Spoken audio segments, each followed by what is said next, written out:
il avait ma lettre de démission dans les mains 10 minutes après. J'étais malade, j'en pouvais plus quoi. J'ai décidé que j'allais vivre de ma passion, j'ai décidé que j'allais être mon propre patron, j'ai décidé que j'allais gérer mes horaires, j'ai décidé que j'allais choisir mes problèmes, j'ai décidé que j'allais fixer mes tarifs. Il y a 400 000 personnes qui nous regardaient.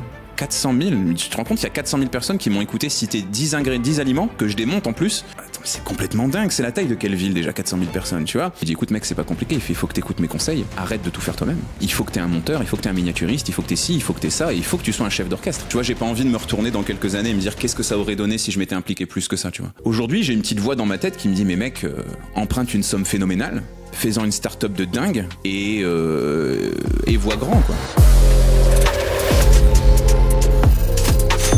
Aujourd'hui, on a la chance d'accueillir Jérémy, alias le Nutriscope. Ce passionné a littéralement quitté son travail. Alors comment on en arrive à quitter son travail pour vivre de la passion de la nutrition? C'est le secret de Jérémy et c'est ce qu'on va voir ensemble. Mais juste avant, si tu veux savoir, comme ici avec Jérémy, tous les secrets des créateurs qu'on a pu interviewer, n'hésite pas à aller sur créateursdesuccès.com et récupérer gratuitement ton précieux sésame. Alors Jérémy, la première question que j'ai à te poser, c'est pourquoi tu as créé ta chaîne YouTube, le Nutriscope, et depuis combien de temps tu l'as lancée? Alors j'ai lancé la chaîne, pour être précis, le 17 avril 2017. Je me rappelle assez bien. Donc ça fait maintenant 7 ans, sachant que de ce mois d'avril 2017 au 1er janvier 2023, j'ai dû faire quelque chose comme 5, 6, 7 vidéos, tu vois, à peine une vidéo par an. J'étais pas du tout régulier. Et j'ai pris la décision le 1er janvier 2023 de faire un short sur YouTube par jour. Idem pour un TikTok et idem pour un réel sur Instagram. Et depuis le 1er janvier 2024, d'ajouter à tout ça 2 vidéos longues, longues on va dire, allez, 15, 17, 20, 25 minutes par semaine sur la chaîne YouTube aussi. Pourquoi ça? C'est parce que j'ai longtemps été à la recherche du bon média pour communiquer ma vision de l'alimentation. J'ai fait pas mal de choses sur Instagram, j'ai fait de la conférence, j'ai fait des articles de blog, etc. Et YouTube, en fait, ça me plaît parce que déjà, j'en consomme énormément. Je suis un très très gros consommateur de YouTube. On n'a pas la télé à la maison, ça fait je crois 6-7 ans que je regarde pas la télévision, mais je pense que je consomme facilement 2-3 heures. Les jours de pluie du week-end, ça peut monter à 3, 4, 5 heures de YouTube. C'est vraiment mon média préféré, tu vois. Dès que j'ai envie d'apprendre quelque chose, etc., je vais sur YouTube, que ce soit en musique, en bricolage, etc. Et j'avais envie en fait d'un média où on pouvait dire des choses sérieuses, mais mettre un peu de sa personne derrière, mettre de sa personne dans le cadrage, dans le montage, dans le graphisme, dans toutes ces petites choses-là, tu vois. Donc ça a été compliqué de franchir le pas, en tout cas de manière régulière. C'est pour ça qu'il y a eu cette période, on va dire, de quasiment 5 ans avec une dizaine de vidéos.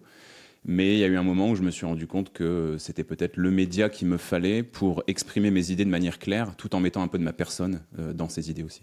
La première vidéo que tu as faite, est-ce que tu t'es dit, qu'est-ce que les gens ils vont penser, etc. Ouais, exactement, il y a eu de ça. Alors moi, ma vraie passion numéro 1, c'est le cinéma. D'ailleurs, là, au moment où je te parle, tu vois, ce matin, j'étais en tournage pour ma chaîne YouTube. Je vais faire une vidéo là dans le mois qui arrive sur les plus grosses pertes de poids au cinéma. Comment est-ce qu'ils ont réussi à faire ça? Donc moi, à la base, je suis un mordu de cinéma. J'ai longtemps hésité entre devenir nutritionniste ou journaliste ciné. Mais bon, je pourrais en parler un petit peu par la suite. J'ai été en surpoids la moitié de ma vie, donc le fait de devenir nutritionniste a vite été une évidence. Donc j'avais déjà ce regard de la belle image, le bel angle, etc. Ensuite, effectivement, le passage à l'acte, il a été hyper compliqué. Parce que comme j'en consomme beaucoup, passer de l'autre côté de l'écran, ça a été une marche à franchir qui a été quand même assez conséquente, tu vois. Et je suis quelqu'un qui est quand même, alors, on va dire ça, un peu perfectionniste quand même.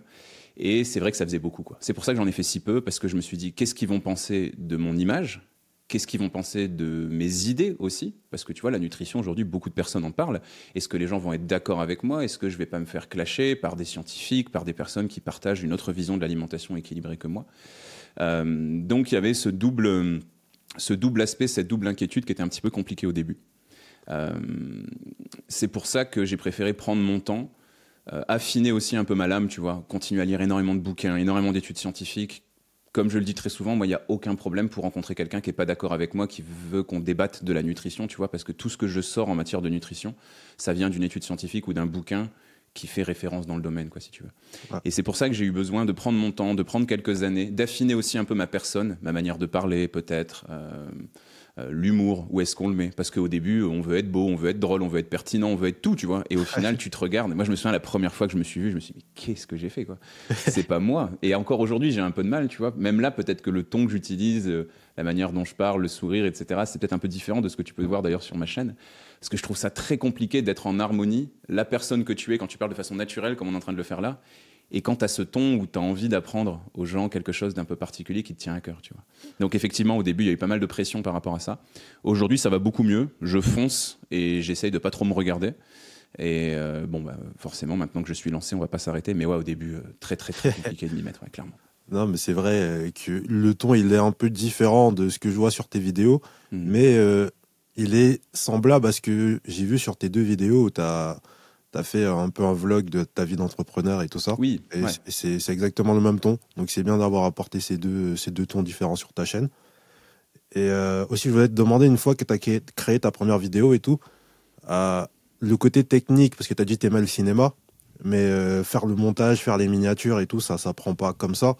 Est-ce que au début, tu t'es dit, je vais engager quelqu'un, ou est-ce que tu t'es dit, bon, j'essaye, ça va s'améliorer petit à petit, ou est-ce que tu as appris à faire tout ça?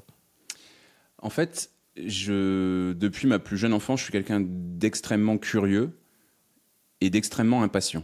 C'est-à-dire que j'ai pu faire énormément de choses dans ma vie. Tu vois, je pense, on pourrait les compter, je pense que j'ai fait 15 sports différents dans ma vie. J'ai fait 4 instruments de musique différents. Je m'ennuie vite et je suis très curieux. Donc, j'ai eu la chance de faire énormément de choses différentes. Alors, mon frère a beaucoup aidé parce que j'ai un grand frère qui est graphiste, qui a 10 ans de plus que moi. Et tu vois, quand j'avais 18 ans, que j'étais paumé, lui, je le voyais dans sa vie parisienne, à l'époque où le graphisme, il a commencé, tu vois, à être très répandu avec les réseaux sociaux, l'apogée d'Internet, etc. Donc, j'ai très vite mis le nez sur Photoshop. Donc Photoshop, je l'ai très vite maîtrisé. On va dire que depuis que j'ai 14-15 ans, j'ai une version de Photoshop et tu vois, je fais des conneries à droite à gauche et j'ai appris ça comme ça. Pour le côté montage, en fait, ça a été que mon frère avait toute la suite Adobe, m'a donné un accès aussi à Premiere. Et pareil, j'ai commencé à trifouiller un peu, à faire des petites vidéos pour moi, tu vois, au début, mais pour dompter le logiciel. Et c'est du coup ce qui m'a permis un petit peu de pouvoir au début avoir un tout petit peu de bagage technique, un petit peu à tous les niveaux pour pouvoir faire quelque chose d'à peu près correct. Mais encore une fois, aujourd'hui, quand je regarde ça avec le recul, le seul bagage que j'avais pas du tout, c'était le son. Et quand tu regardes mes premières vidéos, c'est inaudible. Il y a un écho incroyable, alors que j'ai vu des conseils, notamment de streamers, etc., qui disaient que la priorité, c'était le son, justement. C'est beaucoup plus facile de regarder un contenu qui est pas très beau, mais audible, plutôt que l'inverse, tu vois. Donc, du coup, je faisais un petit peu tout moi-même, ça me plaisait. Et c'est aussi ce que je voulais, d'ailleurs, au début avec YouTube. C'était tout faire moi-même et continuer à tout faire moi-même. Ouais. Donc ça m'a bien plu au début. Et ouais, puis de toute façon, au début, t'apprends. Hein. Tu mets les mains dans le cambouis. Ton premier montage, je sais pas, peut-être qu'il a duré 10 heures, 20 heures, j'en sais rien, mais c'est comme ça que t'apprends. Ouais, complètement. Ça vient petit à petit. Et au final, quand tu regardes les premières années, parce que moi, je regardais les anciennes vidéos et tout, tu te dis, mais non, comment j'ai pu publier ça? Ouais, c'est ça, exactement. C'est pas possible. Ouais, puis il y a aussi maintenant une professionnalisation de YouTube.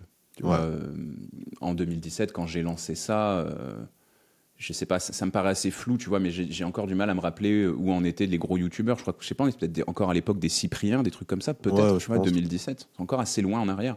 D'ailleurs, mon format est très podcast. Tu sais que la vidéo en haut, que tu regardes d'en bas, façon Norman, quoi, tu vois. Mais entre-temps, en fait, YouTube, c'est plus du tout ce que c'était il y a quelques temps. C'est très crédible, en fait, aujourd'hui, quoi. Puis quand tu vois les formats...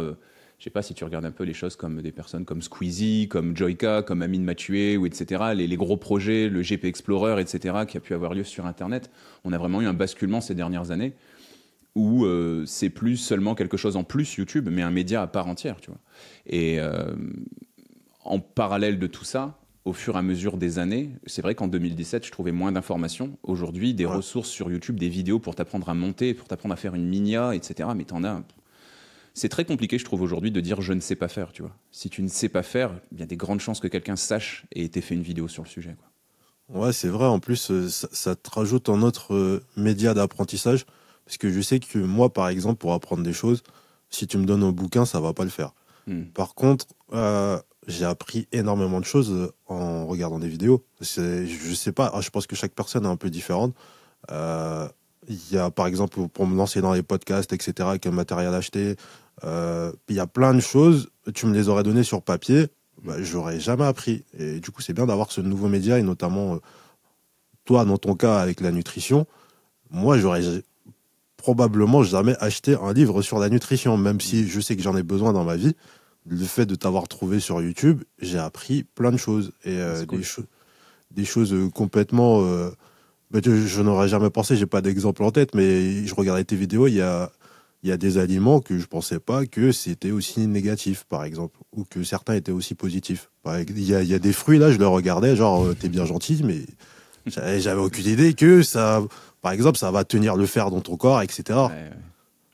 Effectivement, c'est vrai que surtout que les médias liés à la nutrition sont souvent des médias liés au régime ou à la médecine, qui sont quand même deux formats qui sont pas les plus fun qui soient, tu vois. Et c'est ça qui est intéressant, je trouve, avec YouTube. Tu vois, comme je viens de t'expliquer, là, je viens de terminer 3 tournages. Premier tournage, les 3 pertes de poids les plus importantes de l'histoire du cinéma. Deuxième tournage, ces aliments qui peuvent vous tuer si vous les mangez de mauvaise manière. Bref, un aliment, tu vois, 2 vidéos assez divertissement. Et je viens de finir à côté, alimentation si tu as des calculs rénaux. Donc tu vois, hop, on bascule de l'autre côté, un côté beaucoup plus médical, beaucoup plus scientifique. Et je trouve que c'est ça qui est assez intéressant, c'est que, et c'est ce que je veux complètement apporter sur YouTube grâce au Nutriscope, c'est que tu peux tout à fait aborder les choses avec des angles d'attaque qui peuvent être au premier abord assez divertissants, qui peuvent être assez légers, mais finalement, tu vois, faire rentrer dans l'esprit de la personne qui te regarde quand même un petit peu d'information, tu vois. Et c'est ça que je trouve qui est intéressant, où t'as pas besoin de te dire, allez, je me mets en mode apprentissage. Tu vois, tu peux dire, allez, je mets une vidéo du coin de l'œil, allez, je vais me regarder 2 ou 3 vidéos du Nutriscope. Tu vas apprendre que certaines personnes ont perdu du poids, certaines personnes ont fait telle ou telle chose, mais mine de rien, tu vois, tu vas quand même distiller un petit peu d'informations. Et c'est ça que je trouve top, c'est cette alliance entre le côté divertissant, le côté accessible, mais mine de rien, tu peux, si tu le décides, mettre certains fondements scientifiques, certains fondements médicaux au milieu de tout ça, quoi. Tout à fait. Maintenant que tu me tends la perche avec le mot alliance, comment tu arrives à allier le côté youtubeur, tes rendez-vous au cabinet et, entre guillemets, gérer une entreprise, parce que y a la paperasse, tout ce qui va avec, peut-être le personnel, gérer les gens. Comment tu arrives à gérer tout ça au quotidien, parce que ça fait plusieurs casquettes? Ouais, ça fait beaucoup. En plus, je me suis marié en juillet dernier et je suis papa depuis quelques mois. Merci. Félicitations. Donc ça a fait beaucoup de casquettes. Tu vois, sur la même année, j'ai été... Il y a eu mon mariage, la création de mon entreprise, la naissance de mon fils. Donc ça fait une année assez costaud.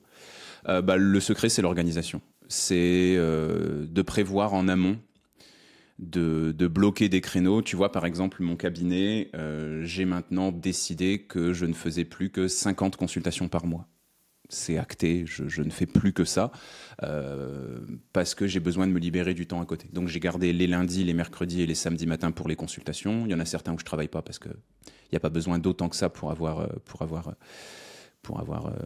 les fameuses 50 consultations, tu vois. Mais ça, c'est des créneaux qui sont bloqués. En dehors de ça... Par exemple, la dernière semaine complète de chaque mois, je ne travaille pas du tout en consultation et c'est que de la création de contenu. Ok. Donc cette dernière semaine, je la bloque de A à Z. Je réponds presque pas au téléphone ou aux emails. C'était la semaine dernière, donc tu vois, on a pu communiquer un petit peu ensemble malgré tout. Ouais. Mais tu vois, je bloque tout. J'ai mon calendrier. Je sais que j'ai 6 jours, du lundi au samedi, et je sais que je dois publier toutes mes vidéos YouTube du mois. Bon. Ça marche plus ou moins bien. Si j'ai retourné juste avant le podcast, c'est que j'avais un peu de retard. Tous mes TikTok du mois, tous mes réels du mois, tous mes shorts du mois, toutes mes newsletters du mois, tous mes articles du mois, tout doit être fait sur cette semaine-là. Okay. Et comme ça, après, moi, je suis tranquille, tu vois. Parce que ça, c'était hyper compliqué. Produire un article, le relire, le mettre en ligne, faire la petite publication sur tous les réseaux pour dire « Coucou, je viens d'écrire un article », transformer cet article en script, tourner, etc. Au début, je faisais tout au feeling. Tu sais, je me levais le matin, bien, qu'est-ce que je vais faire aujourd'hui, tu vois.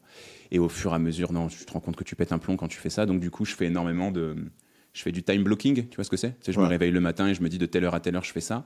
Et en fait, comme mon métier, c'est ma passion et que j'ai jamais trop l'impression de travailler, ou en tout cas, pas comme j'ai pu le voir mes parents le faire pendant de longues années, j'ai pas du tout de mal à greffer le perso et le pro ensemble. En plus, ma femme est aussi dans la santé, elle est ostéopathe.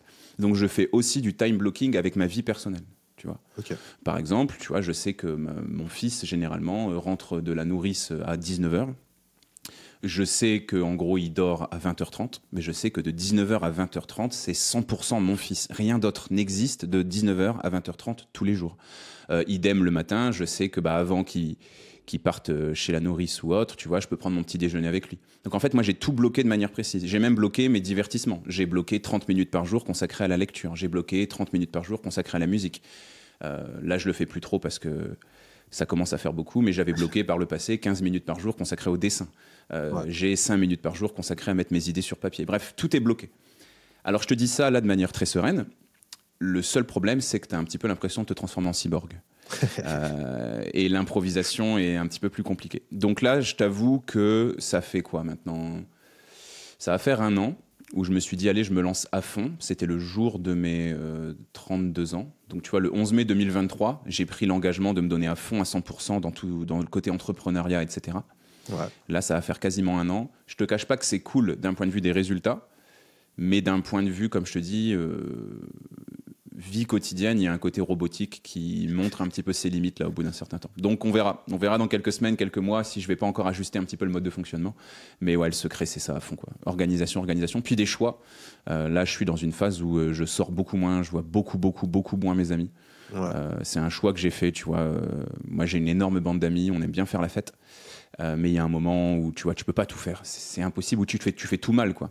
Donc j'ai aussi un petit peu mis en pause ma vie amicale. Je les vois toujours mes potes, hein, tu vois, mais on se voit moins souvent, tu vois. On se voit par exemple 1 fois tous les 3 mois, mais on fait un gros week-end entre amis, on profite bien.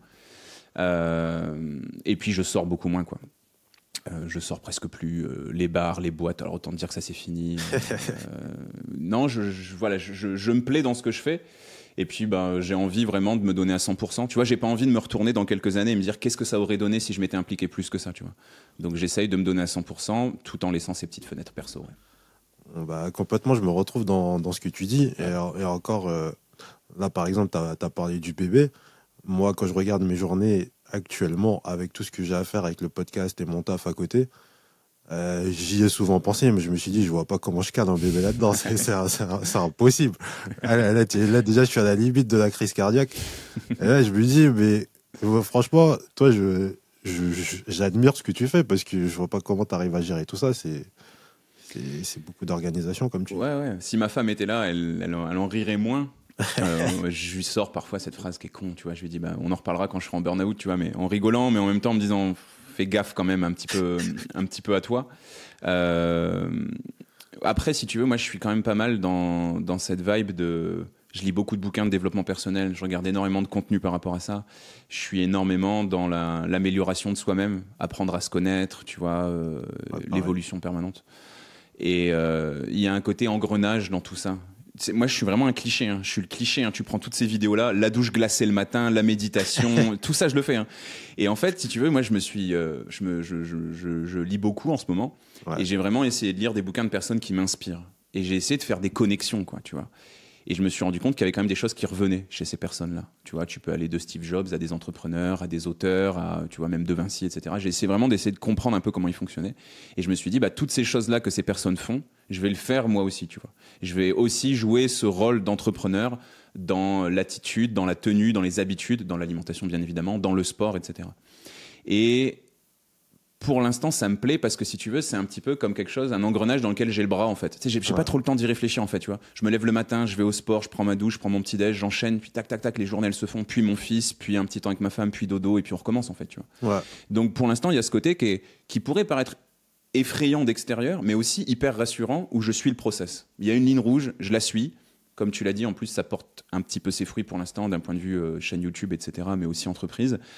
C'est rassurant, en fait, si tu veux. Et donc, en fait, j'ai juste à suivre. J'ai juste à me dire, allez, on réfléchit pas, on suit. Donc, pour l'instant, ça va. Pour l'instant, ça fonctionne bien comme ça. Mais c'est vrai que les journées sont quand même très... en fait, il y a peu d'improvisation, quoi. Et c'est ça qui manque peut-être un petit peu, tu vois. Là, il commence à faire beau. Je sais pas dans quel coin tu es, toi. Moi, je suis dans le nord de la France. Il y a un petit peu de soleil. T'es à Paris. Ouais, donc, tu vois, là, le soleil, il pointe un peu le bout de son nez. Ouais. Petite bière en terrasse, ça aurait été cool, quoi. Tu vois. Il n'y a pas forcément la place pour ça. Ou derrière, après, c'est la course, comme je t'expliquais, où il faut que je retourne plus de vidéos, où il faut que je travaille plus tard le soir, etc. Et donc, du coup, après, c'est ma vie perso qui prend, quoi. Donc, organisation à fond, et puis on suit le process, quoi. Non, mais je te rejoins tout à fait. Et j'ai remarqué aussi quelque chose, parce que tu parlais d'entrepreneurs qui se ressemblent et ce que tu peux en tirer. J'ai remarqué, quasiment chaque personne qu'on a invitée dans ce podcast, il y a les mêmes traits. Et, ouais. Tout à l'heure, tu parlais... Parce que là, déjà, tu pars de la capacité de faire des sacrifices, chose que pas mal de gens ont du mal à faire, parce que ne pas avoir tes potes, passer un peu moins de temps avec madame que tu pourrais passer avec le petit, pareil. Tu parles aussi de la notion d'organisation. Souvent, la plupart des gens qu'on a invités, ils étaient organisés pour pouvoir gérer tout ça. Et le côté surtout perfectionniste. Là, juste avant toi, on avait frère Castor qui est passé et qui nous a dit sur une vidéo, il peut passer 3-4 semaines. Et ça, c'est des trucs, moi, de base, avant, j'aurais dit, mais impossible, moi, je le fais pas. Et depuis que j'ai parlé avec lui, je me suis dit, mais en fait, est-ce que ça vaut pas le coup de faire une vidéo que tu passes 4 semaines dessus et qui est d'ultra qualité, plutôt que d'en faire 20? Et au final, est-ce que, par exemple, le fait d'être perfectionniste sur une vidéo te fait pas passer un plus grand cap que les 20 que tu fais en quantité, mais qui sont normales, entre guillemets? C'est pas qu'elles sont mauvaises, mais c'est que tout le monde peut les faire. Tu passes pas dans une zone supérieure, entre guillemets, où il y a très peu de gens qui peuvent faire ce genre de contenu. Donc au final, tu n'avances pas forcément. Et c'est pour ça que je dis que je retrouve la même chose chez vous tous. Et c'est intéressant parce que plus je fais des épisodes de ce podcast, et plus je me dirige un peu dans votre direction, notamment parce que tout à l'heure on parlait nutrition. Parce que moi je faisais ça en mode c'est mon business, je le fais, mais je commence à comprendre l'apport de la nutrition, par exemple, dans les performances côté business. Et ça, c'est quelque chose que toi, tu viens de mettre le doigt dessus. Tu dis que tu te réveilles tôt, tu vas faire du sport, etc. Et que la plupart des entrepreneurs, ils font ça. Et oui, c'est pas un hasard qu'ils font tout ça. C'est vrai, il y a une phrase que j'aime beaucoup, c'est si tu veux pouvoir acheter des objets sans regarder l'étiquette, le prix sur l'étiquette, il faut que tu puisses travailler sans regarder l'heure sur la montre. Ouais. Et tu vois, cette notion de sacrifice, elle est importante, mais elle donne plus de poids au moment que je vais pouvoir consacrer. C'est-à-dire que, comme tu le disais, les moments avec ma femme où on est seuls tous les deux sont rares, effectivement, mais ils sont précieux. Et on ne les fait pas à moitié. C'est-à-dire qu'il y a une différence entre dire à ta femme, écoute, ce soir, on passe 2 heures ensemble, on boit un bon verre de vin, on discute de vrais sujets, on fait avancer le couple, on fait avancer l'organisation de la maison, on fait avancer la famille, et te dire, ce soir, j'ai que 2 heures avec ma femme, je vais regarder Touche pas à mon poste, assis à côté d'elle sans lui parler. Ouais. Est-ce que tu as vraiment passé 2 heures avec ta femme? Il y a une différence entre dire j'ai 1 heure à passer avec mon fils et être sur ton téléphone, pas vraiment être là, penser encore à ton boulot, tu vois, faire 2 choses en même temps, et te dire j'ai 1 heure et demie avec mon fils, mais je suis à 100% avec lui. Je fais tout pour le faire rire, je fais tout pour lui, tu vois. Ouais. Et avec mes amis, c'est exactement pareil.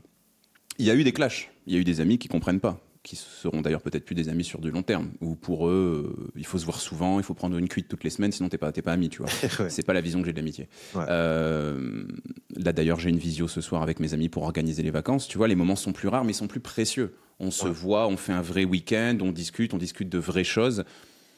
On se voit peut-être 3 ou 4 fois moins souvent, mais on est peut-être sur des moments qui sont plus forts, qui sont plus intenses. Et puis, peut-être aussi qu'on avait fait aussi le tour du sujet par rapport à certaines versions des choses qu'on pouvait avoir par le passé. Tu vois, moi, je vais avoir 33 ans, je me considère pas vieux, mais je considère que j'ai grandi sur certains aspects, sur ma manière de faire la fête, sur ma vision des excès, sur les conséquences que peuvent avoir certaines choses. Et si les personnes qui sont les plus précieuses pour toi peuvent pas le comprendre, c'est que c'est peut-être pas les personnes les plus adaptées, quoi, tu vois. Après, il faut aussi bien leur expliquer. Hein. Le truc, c'est de pas de leur dire, les gars, j'ai plus envie de vous voir, quoi. On va se voir moins souvent, mais il va falloir que je sois prévenu 3 semaines en avance pour me libérer un bloc, quoi, si tu veux. Ouais. Et tu as parlé d'un truc qui m'a marqué à l'instant, parce que moi, j'ai un peu ce problème. Tu as parlé de vivre le moment, entre guillemets, à 100%. Comment tu arrives à switcher? Par exemple, là, tu viens de finir ton truc YouTube, et là, tu vas te poser avec madame. Parce que moi, j'ai ce problème où, genre, ce qu'on appelle un peu un résidu d'attention, qui fait que pendant 1 heure, 1 heure et demie, il y a une sorte de temps de latence que j'arrive à être pleinement dans le moment suivant, qui est pas... Surtout YouTube, qui est quelque chose, j'ai l'impression, c'est dans ma tête H24, parce qu'il n'y a pas de limite d'horaire, etc. Il y a toujours des stats à aller vérifier, etc. Comment tu arrives... C'est addictif, le YouTube Studio qu'on scrolle vers le haut. Hein. Ah, il fait mal à la tête, le YouTube Studio. Non, franchement, ça mérite de faire des campagnes de prévention, parce que franchement, des fois, avec le recul, je me dis, si je savais, je serais jamais rentré dedans. Ouais. Les petites notes vertes, là, les 3 petites flèches vertes, là. Hein. Exactement. Quand il classe ta note sur 10 et qu'il te dit où est-ce qu'elle en est, ça fait mal. Ouais, je comprends ce que tu veux dire. Comment j'arrive à switcher de l'un à l'autre? Premièrement, je fais attention à la place que j'accorde à ce petit truc-là. Ouais. Qui nous flingue les pensées.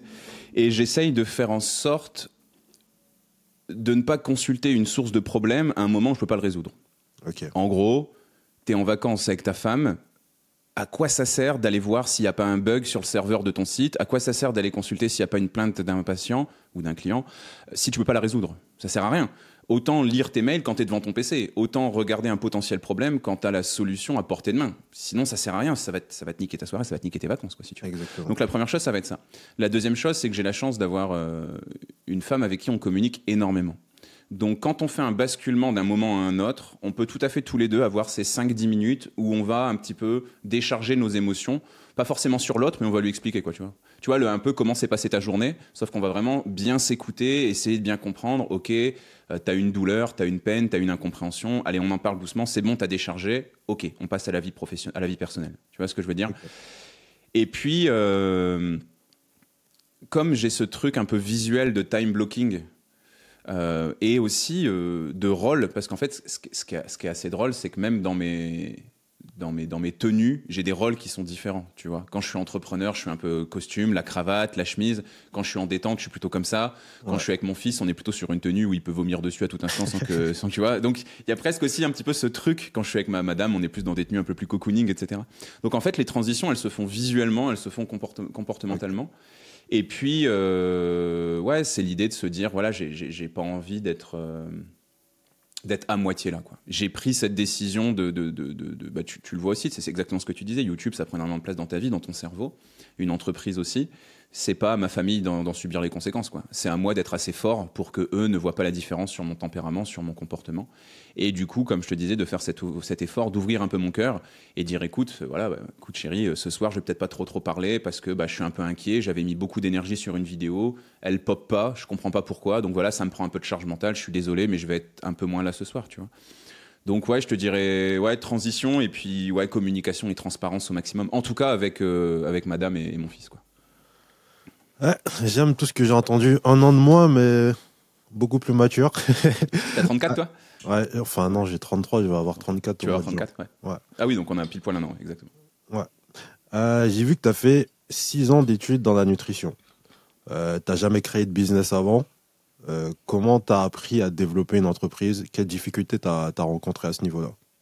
Ouais, j'ai fait 6 ans d'études dans la nutrition. J'ai un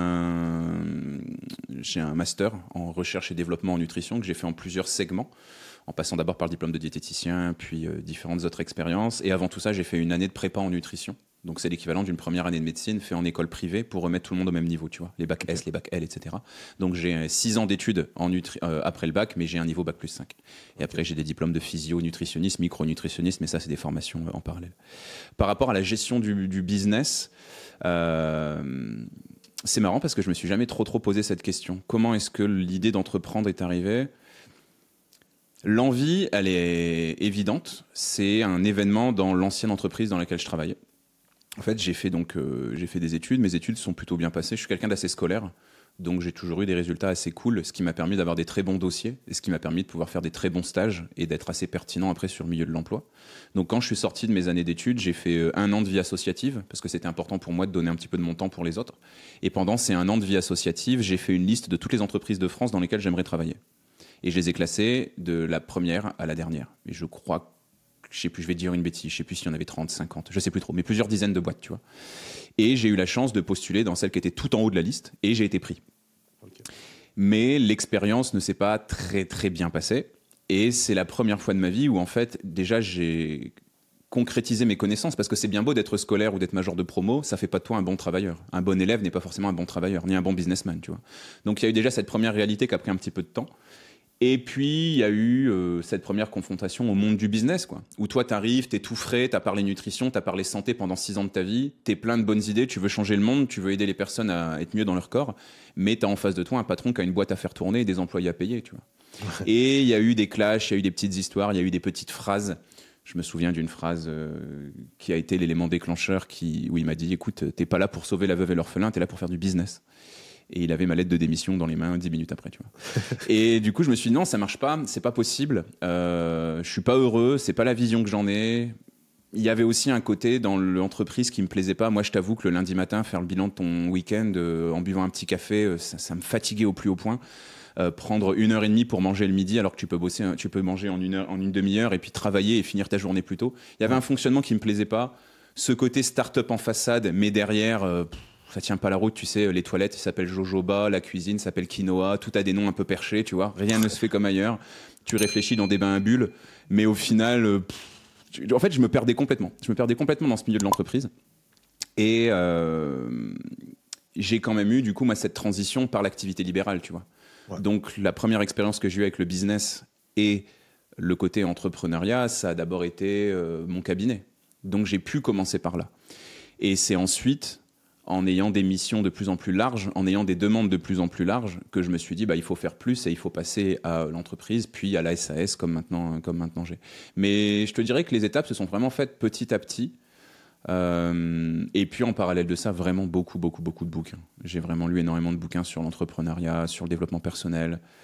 J'ai encore une fois regardé plein de vidéos YouTube, mais tout ce qui peut toucher à ça, que ce soit des mecs comme des Yomi Denzel, des Oussama Ammar, des Théophile Hélier, des Napoléon Hill, le créateur de Feed, Anthony Bourbon, je crois. Tu vois, tous ces mecs-là, même quand Tony Parker il s'est mis dans l'investissement, la crypto, la bourse, Warren Buffett, Elon Musk, la biographie de Steve Jobs. Bref, j'ai bouffé tout ce que je pouvais bouffer sur l'entrepreneuriat. J'ai tout pris pendant vraiment un certain temps. Et c'est pour ça qu'il y a eu cette période de maturation, comme je te le disais, entre la décision de 2017 et ce qu'est le Nutriscope aujourd'hui, où il y a vraiment eu ce besoin de maturer un petit peu tout ça, quoi.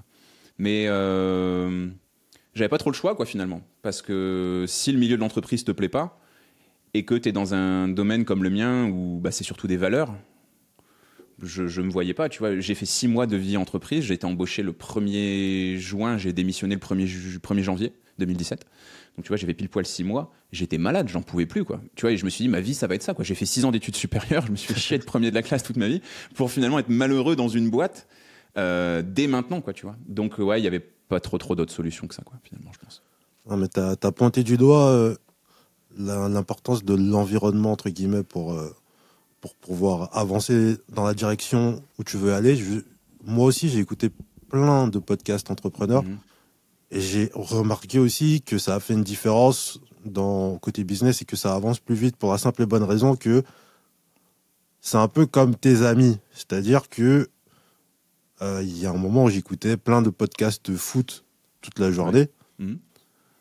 Et depuis que j'ai passé tous ces moments-là à basculer tous ces podcasts foot en podcast business, j'ai remarqué que je suis plus performant à ce niveau-là parce que c'est juste une question d'environnement. Et par exemple, si tu as un ami, comme tu en parlais tout à l'heure, qui veut tout le temps sortir et que lui, il t'influence à sortir, forcément, ça va faire baisser tes performances. Alors que si tu as des amis qui sont dans le business, du coup, ça va t'aider à rester concentré là-dessus, ça va te retirer des distractions. Et surtout, il y a un truc que j'aime bien quand j'écoute des podcasts, soit avec des youtubeurs ou des entrepreneurs, c'est que tu as l'impression d'être compris. Parce que YouTube, c'est quelque chose, entre guillemets, qui est assez solitaire. Et des fois, j'ai des moments où je me dis, mais pourquoi je fais ça? Et tu vois, et quand tu vois d'autres youtubeurs qui ont les mêmes problèmes que toi, des mêmes entrepreneurs qui ont les mêmes problèmes que toi, du coup, ça te donne de la force. Parce que tu dis, ouais, de toute façon, lui, regarde, il a vécu la même chose et maintenant, il est là. Tu vois? Exactement, ouais. Ouais, ça rassure, ça humanise aussi. C'est marrant ce que tu dis, t'as l'impression d'avoir des nouveaux amis, et c'est exactement ça. Moi, je me souviens que j'allais à la muscu à l'époque, maintenant j'ai changé de sport. C'était des livres audio, tu sais. Tous les matins, j'écoutais un livre audio, 1 heure à la muscu. Puis derrière, sur le retour, c'était un podcast de Marketing Mania, par exemple, ce genre de truc. Puis en rentrant, la vidéo YouTube. En fait, ça me fait un peu penser à quelque chose. Ça me fait penser à l'époque où j'étais en surpoids. Quand j'étais en surpoids, mon surpoids me prenait tout mon esprit. Je ne pensais qu'à ça, en fait. Le jour où j'ai décidé que ce serait le dernier jour de ma vie où j'étais en surpoids, si tu veux, il y avait pas d'autre possibilité, il y avait pas d'autre chemin, en fait. Tu vois, c'était décidé, c'était ça, c'était réglé, en fait. Tu vois, en fait, c'était presque déjà fait. Comme un mec qui arrêterait de fumer, c'est décidé, en fait, les gars. Je ne suis plus fumeur, en fait. Donc même quand j'étais encore en surpoids, j'étais plus gros, en fait. À partir du moment où j'ai décidé que c'était réglé, dans ma tête, c'était fini, tu vois. Même si mon apparence physique était toujours la même, en tout cas pendant les premiers jours. Et en fait, c'est un peu ça, tu vois. J'ai décidé que j'allais vivre de ma passion, j'ai décidé que j'allais être mon propre patron, j'ai décidé que j'allais gérer mes horaires, j'ai décidé que j'allais choisir mes problèmes, j'ai décidé que j'allais fixer mes tarifs. Tu te rends compte la liberté qu'on a comparé à certaines personnes qui se lèvent le matin en mode zombie, en mode PNJ et qui font des métiers qu'ils détestent. Mes parents les premiers, je les ai vus faire ça toute ma vie pour nous apporter ce dont on avait besoin. Et donc du coup, c'est décidé, quoi. C'est décidé, je vais le faire, mais... un peu comme, je sais pas, je crois que c'est Orelsan qui dit ça, si c'était si facile, tout le monde le ferait, quoi. Je sais que ça va être dur, donc du coup, je vais y aller à 100%. Et puis, je vais essayer de m'inspirer de ces mecs-là. Et comme tu dis, c'est un peu comme tes potes, parce que finalement, tu te réveilles le matin, tu les entends, tu t'endors le soir en les écoutant, et puis tu varies les formats. Je me retrouve exactement dans ce que tu disais, hein. Les podcasts, les livres audio, les vidéos, les machins, les films. Moi, je me remets même les films. The Big Short, Le Loup de Wall Street, des trucs où tu regardes et tu dis, qu'est-ce que je fais, tu vois, mais ça renforce ta crédibilité, pas ta crédibilité, pardon, ça renforce ta croyance en toi, en la possibilité de le faire. Et puis, je trouve que, comme tu le disais tout à l'heure, toi, tu es en train de dresser un peu un portrait robot de l'entrepreneur youtubeur. Comme tu disais, à force des choses qui se recoupent, tu vas entendre des choses comme ça. Tu vas entendre des mecs qui vont te dire tout est possible dans la vie, il suffit d'y croire. Première fois que tu l'entends, tu dis ouais mec, ça va. Deuxième fois, troisième, 10e, 20e, ok, bon. Les gars, il faut se lever tôt le matin, il faut être organisé. 1 fois, 2 fois, 20 fois, 30 fois, ok. Au bout d'un moment, il faut quand même être sacrément borné pour te dire ça fait 30 fois que j'entends la même chose. Peut-être des 30 personnes qui m'ont le plus inspiré de la vie, mais je vais pas le faire. Tu vois, et c'est en ça où du coup je trouve qu'aujourd'hui l'infinité de ressources qu'on a elle est rassurante parce que tu vas vite te rendre compte qu'il y a un chemin à suivre, il y a une méthode à définir et effectivement comme tu le disais ça peut te rassurer et en fait après il n'y a plus qu'à quoi. Une fois que c'est décidé, ça paraît bête de dire ça quoi, mais une fois que tu as le chemin, que tu as la méthode et que tu es à peu près sûr que c'est globalement la bonne, il n'y a plus qu'à y aller et effectivement tous ces contenus là peuvent te renforcer complètement. Ouais. Pour revenir à ton ascension rapide, tu penses que c'est juste dû au fait que tu as posté tous les jours ou tu as switché quelque chose dans le contenu? Est-ce que, parce que dans les titres, j'ai vu des vidéos, je ne suis pas étonné qu'elles ont percé, par exemple, tu vois. Est-ce qu'il y a eu peut-être le fait de l'expérience, à force de faire ce qui marche pas, à force de voir ce qui marche pas, tu as peut-être trouvé ce qui marche? Ou est-ce que tu penses que c'est juste la régularité qui a fait le travail? C'est une bonne question. Je pense que la régularité a joué, même si c'est un peu particulier parce que j'ai d'abord eu 1 an de short sans vidéo YouTube longue et ensuite la vidéo YouTube. Donc en fait, j'avais déjà préparé le terreau, quoi, si tu veux, pendant 1 an avec ces shorts-là. Est-ce qu'il y a eu un virage? En fait, ce qui est cool avec les shorts et les TikTok, c'est que c'est simple. C'est parti, c'est spontané. Tu vois, t'as 1 minute pour convaincre, même moins sur YouTube, faut y aller, quoi, tu vois. Donc je pense qu'il y a eu quelque chose d'assez naturel dans mon discours, peut-être. Et non, je pense que ce qui a beaucoup fonctionné, c'est que pendant de nombreuses consultations, en fait, moi j'ai une note ou un Notion qui est ouvert à côté, et je note les difficultés de mes patients, en fait. Ça, c'est un réflexe que j'ai. Donc, n'importe quelle difficulté, tu vois, j'ose pas mettre en maillot de bain pour aller à la piscine, alors que la piscine, c'est un bon sport pour perdre du poids. Ok, hop, je vais noter ça. Et je note les problématiques concrètes, en fait. Qu'est-ce qui fait que tu sais qu'il faut que tu manges équilibré, mais pourquoi est-ce que tu le continues? Je sais pas, tes enfants sont pas sages, tu vas manger tes émotions, tu as besoin de réconfort. Tu vois, tu as oublié de faire les courses, le budget, je note tout, tu vois. Et peut-être que ça m'a aussi permis d'identifier les réelles problématiques et les réelles questions auxquelles répondre. Parce que tu te rends vite compte qu'en fait, les gens, ce qu'ils veulent savoir, c'est pas la quantité de calories qu'il y a dans un poireau ou dans un plat. Les gens, ce qu'ils veulent savoir, c'est quelle est la réponse à la question « Chérie, qu'est-ce qu'on mange ce soir ?» tu vois. Et je pense qu'il y a eu ce virage-là entre les études, entre l'entreprise au début, entre le cabinet, qui tout doucement m'a amené à être plus pragmatique, plus connecté aux réalités, et à me dire que les contenus que je le fais pour les autres et pas pour moi. Bien sûr que je suis très content de te sortir des mots de 5 syllabes et de te prouver que j'ai bien fait des études scientifiques. Oh là là, on prouve. Oh là là, c'est très bien, je suis très content. Le mec, il a rien compris en face, tu vois. Il y a ce truc un peu, tu vois, c'est MrBeast qui disait ça. Il disait quand tu fais un script d'une vidéo YouTube, il faut que tu le fasses pour un enfant de 7 ans, avec des mots simples. Pas 2 fois, pas de verbes par phrase, pas d'adverbe, etc. Tu vois. Et du coup, j'ai un petit peu changé les choses et j'ai fait des contenus plus simples, plus accessibles, mais à mon avis directement utilisables par la personne. Et mon objectif, c'est qu'à la fin de chaque format, court en tout cas, long ça va de soi, il y ait une chose à mettre directement en place par mon auditeur. T'as fini mon short, en théorie, t'es censé pouvoir aller dans ta cuisine, aller voir dans ta liste de courses, aller dans ton frigo et changer quelque chose tout de suite. Et elle a été là la volonté surtout d'arrêter de faire des contenus pour moi et pour mon ego, parce qu'il y avait peut-être un petit peu de ça aussi au début, le fait de se lancer sur YouTube, il y a peut-être un petit peu de ça, il faut pas se mentir aussi. Pour voir son visage comme ça en grand, c'est que il faut quand même apprécier un tout petit peu que les gens voient ton visage. Mais je pense que ça a été ça, ouais. Arrêter de faire des contenus pour moi et le faire pour les autres, quoi. Ok. Notamment, je voulais parler de ta vidéo top 10 des aliments que je ne mange plus.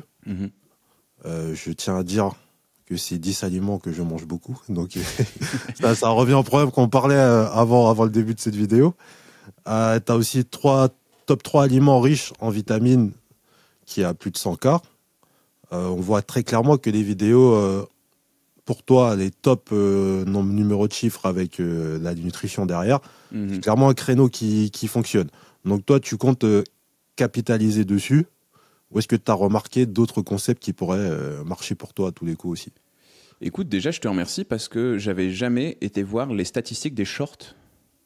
Ah non, là, c'est une vidéo, je crois. Ah, c'est une vidéo longue? Ok, parce que j'avais pas vu que j'avais des shorts à 300 000 vues, 150 000. Non, c'est une vidéo. Là, c'est une vidéo. Et tu me dis laquelle?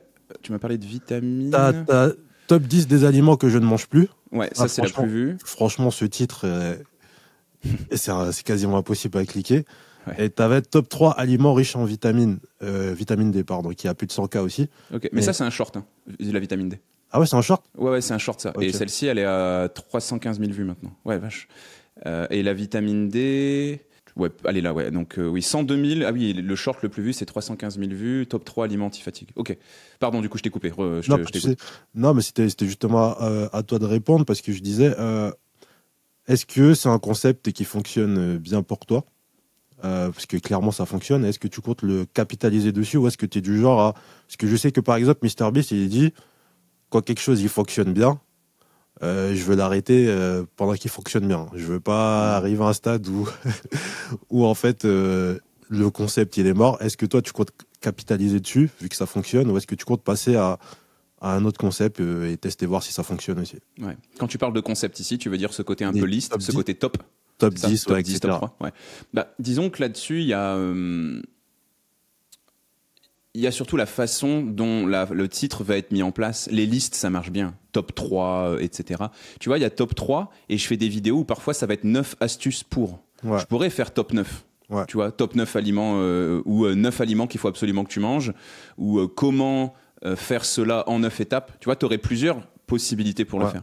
Et en fait, j'ai réalisé que ça marchait bien, ce format-là. Je te cache pas qu'il y a encore énormément de choses qui sont pas énormément réfléchies dans ma stratégie sur YouTube. Je me suis laissé 1 an, comme je l'ai fait avec les shorts, donc je me laisse jusqu'au 1er janvier 2025, pour faire des choses qui sont un petit peu instinctives, des choses que j'ai envie de faire, des sujets que j'ai envie de traiter, des miniatures que j'ai envie de faire avec ce visage-là ou cette gueule-là, et seulement après j'analyserai. Donc dans 1 an, même pas maintenant, donc un peu moins d'1 an, donc d'ici la fin de l'année, je vais tout prendre, je vais regarder les courbes, où est-ce que ça s'effondre, les titres qui marchent bien, et là on va théoriser, là on va faire quelque chose d'un peu plus pro, etc. Pour la vidéo, le top 10, il y a aussi quelque chose de particulier. En fait, c'est un peu un piège, cette vidéo pour moi, c'est la miniature. C'est que c'est la seule miniature où c'est pas mon visage qui est dessus, ouais, l'une des seules, mais c'est le visage de Philippe Etchebest. Et ça a clairement joué, je pense. Parce que la miniature, en fait, pour ces personnes qui auront peut-être que le son, si vous voulez, vous avez Philippe Etchebest d'un côté avec un visage étonné, et en face, c'est marqué « c'est de la merde », et il y a l'image d'un panier de Yoplait. Je vais pas te cacher que quand j'ai fait cette miniature, je me suis dit, on frôle le putaclic. On est à 2 doigts de ça. Mais pourquoi est-ce que j'ai fait ça? C'est que j'ai lu des bouquins, j'ai regardé un petit peu comment le cerveau humain fonctionne, et en fait, le cerveau humain fait confiance aux images humaines, le cerveau humain fait confiance au visage humain, parce qu'on peut y lire des émotions. Soit ton visage il est assez connu pour que les gens s'y identifient, soit c'est pas le cas, et dans ce cas-là, vaut mieux mettre des visages de personnes célèbres, si tu veux. Et c'est pour ça que j'ai mis le visage de Philippe Etchebest. Je me suis dit, quel est le visage français qui peut le mieux illustrer la cuisine française? Philippe Etchebest. Donc j'ai mis ça. Derrière, si tu regardes bien, c'est le visage du Dr House. Et il y a aussi eu 100, je sais plus combien de vues elle a fait celle-ci pour nettoyer son foie. On est à 200 000 vues, tu vois. De la famille Adams, il y a Mélodie. Il y a aussi sur l'anémie le visage de Mercredi Adams. Dr House et Mercredi Adams, ça me dérange moins parce que c'est presque plus des personnages. Ouais. Etchebest, c'est un être humain, c'est une personne. Et quand je me suis dit, j'ai mis la photo d'Etchebest, qu'est-ce qui se passe en fait derrière? Parce que pour parler d'un médecin, dans ce cas-là, je mets la photo de Michel Simès.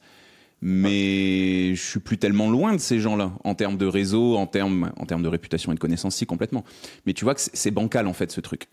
Donc, je sais pas si je referai d'ici peu une vidéo à nouveau à 400 000 vues, Mais je compte pas m'arrêter de faire des top 10, m'arrêter de faire des listes, parce que c'est un format qui plaît bien. Je vais pas te mentir non plus que c'est un format qui est plus facile à rédiger en termes de script et plus facile à tourner. Et puis on verra par la suite. Tu parlais tout à l'heure de quelque chose d'intéressant, j'ai pas rebondi dessus. Tu parlais du fait de peut-être faire moins de vidéos mais de meilleure qualité. Ouais. Je sais pas si tu connais un YouTuber qui s'appelle The Great Review. Ça te dit quelque chose? Non. Un mec qui raconte des histoires sur les jeux vidéo. Non, je te recommande vivement sa chaîne. Je t'enverrai un lien si tu veux. Merci. C'est des grandes vidéos. C'est des vidéos qui font entre 1h30 et 2 heures. Le mec a un ton de voix très particulier. Il a une diction très particulière. Je pense que j'aimerais plus arriver sur ça au bout d'un certain temps. On verra. Faut pas se cacher aussi au début que j'ai envie de faire exploser la chaîne YouTube, j'ai envie de gagner des abonnés, etc. Donc c'est pour ça que pendant un an, il va y avoir cette phase de test. Mais je pense que je vais assez vite arriver à des formats histoires. J'aimerais bien raconter des histoires. Le truc, c'est que les scripts sont très longs à écrire et les recherches sont plus compliquées à faire. Mais je pense que je vais très rapidement faire ça. Je pense que là, bientôt, peut-être pas en avril, peut-être en mai, il faut que je trouve une histoire sympa à raconter sur les aliments. Tu vois, il y a des choses sympas qui se sont passées. Et je pense que je vais essayer un format comme celui-ci. Et que par la suite, j'aimerais bien ça. Après, pour terminer cette réponse, les rubriques, c'est quand même très pratique, quoi. C'est comme ça que je fonctionne avec mes shorts. Tu vois, là, j'ai mon Notion qui est ouvert. Quand je fais mes shorts, quand je fais mes TikTok, alors, c'est où? C'est ici. J'ai 12 thèmes. Donc, j'ai premier thème, 3 aliments anti, 3 astuces contre, top 3 aliments riches en quelque chose, un défi sur certains jours, mange 7 aliments, arrête 7 aliments, analyse de cet aliment, fais ce sport, etc. Donc tu vois, j'ai déjà des rubriques que j'ai créées et après, j'ai plus qu'à remplir ces rubriques. Ouais. Bon, top 3 aliments riches en, tu prends tous les nutriments qui existent, oméga 3, vitamine D, machin, puis tu bombardes, tu vois. Ouais. Et ça, c'est aussi pratique pour moi, ce côté rubrique. Facilite grandement la création de contenu, quoi. Mais MrBeast a raison, j'ai pas envie de surexploiter les concepts. On verra bien. De toute façon, tout ce que se dit MrBeast, moi je le fais. Hein. Non, tout à fait. Comment tu as réussi à travailler ton côté enseignant, savoir expliquer des choses, parce que c'est pas quelque chose qui s'apprend partout en fait. Limite, faut aller faire des études pour être enseignant carrément. Ouais. Mais j'ai remarqué que en fait, tu arrives vraiment à transformer des concepts assez compliqués en contenu facile à comprendre. C'est pas tout le monde qui arrive à faire ça. Qu'est-ce que tu as mis en place pour atteindre ce stade? Écoute, déjà, je te remercie de me dire ça parce que je pense que c'est le meilleur compliment qu'on puisse me faire. Moi, ma mission, c'est d'expliquer des choses compliquées avec des mots simples. J'ai une réponse très très précise à te donner et assez illustrée. Donc je suis en dernière année, donc j'ai 21 ans, donc on est en 2012, pardon, excuse-moi. Et je suis dans un stage dans un hôpital, l'hôpital américain à Reims, Robert Debré. Et je dois m'occuper d'un patient. Ce patient, il s'appelle Ryan et il a 4 ans. C'est un enfant de 4 ans. La maman est une maman célibataire, ne parle pas très très bien français. Le papa est parti à la naissance. Ryan, alors qu'on est censé avoir 1 gramme de sucre dans le sang, il a 8 grammes de sucre dans le sang. Il a des morceaux de sucre dans le sang. J'ai jamais vu une glycémie aussi haute de toute ma vie. Et il a 4 ans. Et il faut que j'explique à Ryan, qui parle mieux français que sa maman, que le sucre, va falloir faire gaffe, quoi. Et en fait, sa mère ne le nourrissait, et c'est pas une blague, hein, que de Nutella. Que du Nutella. Et parfois, c'était un sandwich McDo, je crois que c'était des filets aux fiches. Je sais, mais elle faisait pas exprès. Aucune mère ne veut empoisonner son enfant. Elle faisait au mieux. Beaucoup de traumatismes dans la famille, bref, des lourds bagages. Et je me retrouve devant Ryan qui a 4 ans, et il faut que je lui explique le diabète, il faut que je lui explique le sucre, il faut que je lui explique l'insuline. Pas simple, tu vois. Et je me rappelle me poser et réfléchir un peu, mais attends, comment est-ce qu'on pourrait expliquer ça, quoi? Le sucre, c'est de l'essence, ok. L'insuline, ce serait un peu comme une clé qui ouvre le réservoir de la voiture. Ok, je vais partir sur une voiture, je vais partir sur des kilomètres. Et je suis de retour devant Ryan avec des crayons de couleur quelques jours après, et je lui explique, tu vois, tout ça. Et il comprend globalement, tu vois, tu vois. Et j'ai adoré cette expérience. Et c'est là où, donc là, je suis dans mes 2 premières années d'études. Donc en fait, moi, j'ai vraiment fait BTS, puis licence, puis master. Tu sais, j'ai pas fait les 5 blocs au même endroit, tu vois. J'ai rajouté à chaque fois quelque chose. Et c'est là où derrière, je me suis dit, mais j'ai envie de me spécialiser en éducation alimentaire, quoi. Donc je me suis un peu formé. J'ai aussi regardé beaucoup de contenu. Moi, j'ai grandi devant C'est pas sorcier quand j'étais petit. Je regardais énormément ça avec les. Et oui, Jamy, tu vois, t'as regardé un peu ces trucs-là, non? Ça te dit quelque chose? Non. Hyper vulgarisé, tu vois. Il était une fois la vie aussi. Mes grands frères regardaient ça, mais j'avais encore les cassettes. Je sais pas si ça dit quelque chose, le mec avec la grande barbe blanche là qui se balade dans nos vaisseaux sanguins là. pas de tête. Non, c'est un peu plus ancien, ça a pas mal vieilli quand même. C'est un dessin animé. Okay. Donc j'ai toujours grandi un petit peu avec ces choses-là. Et puis j'ai toujours été un peu le type, moi, à adorer faire ça. J'ai toujours aimé expliquer des choses en fait. Déjà au lycée, je faisais des rassemblements dans la salle d'études et j'expliquais les cours de maths ou de bio, de physique chimie à mes collègues s'ils n'y arrivaient pas. On faisait des espèces de cours de rattrapage. Quand j'étais à la fac, c'était pareil. Je réexpliquais en fait, je faisais des fiches pour mes camarades étudiants, tu vois. Okay. Donc en fait, la vulgarisation, la simplification des termes, ça a toujours été quelque chose d'assez classique chez moi. Et puis j'ai un cerveau qui fonctionne comme ça en fait. Je retiens les choses par ce biais-là, par des images, par des raccourcis, par des rappels mnémotechniques, des choses comme ça. Donc en fait, ça se fait assez facilement pour moi. Pour moi, j'ai encore un ton qui est trop professoral. Quand je m'écoute parler sur YouTube, j'aimerais parler aux gens comme je parle là en fait. En consultation, je parle comme ça, de manière classique, tu vois. J'aimerais réussir à parler comme ça, mais dès que j'appuie sur Rec, il y a un ton beaucoup plus didactique, beaucoup plus fais pas ci, fais pas ça. De moins en moins, certes. Quand je regarde les premières vidéos, c'est incroyable. Mais ouais, j'aimerais bien être encore plus dans la proximité, tu vois. Mais c'est compliqué. C'est compliqué parce que tu as quand même envie d'en dire un tout petit peu, quoi.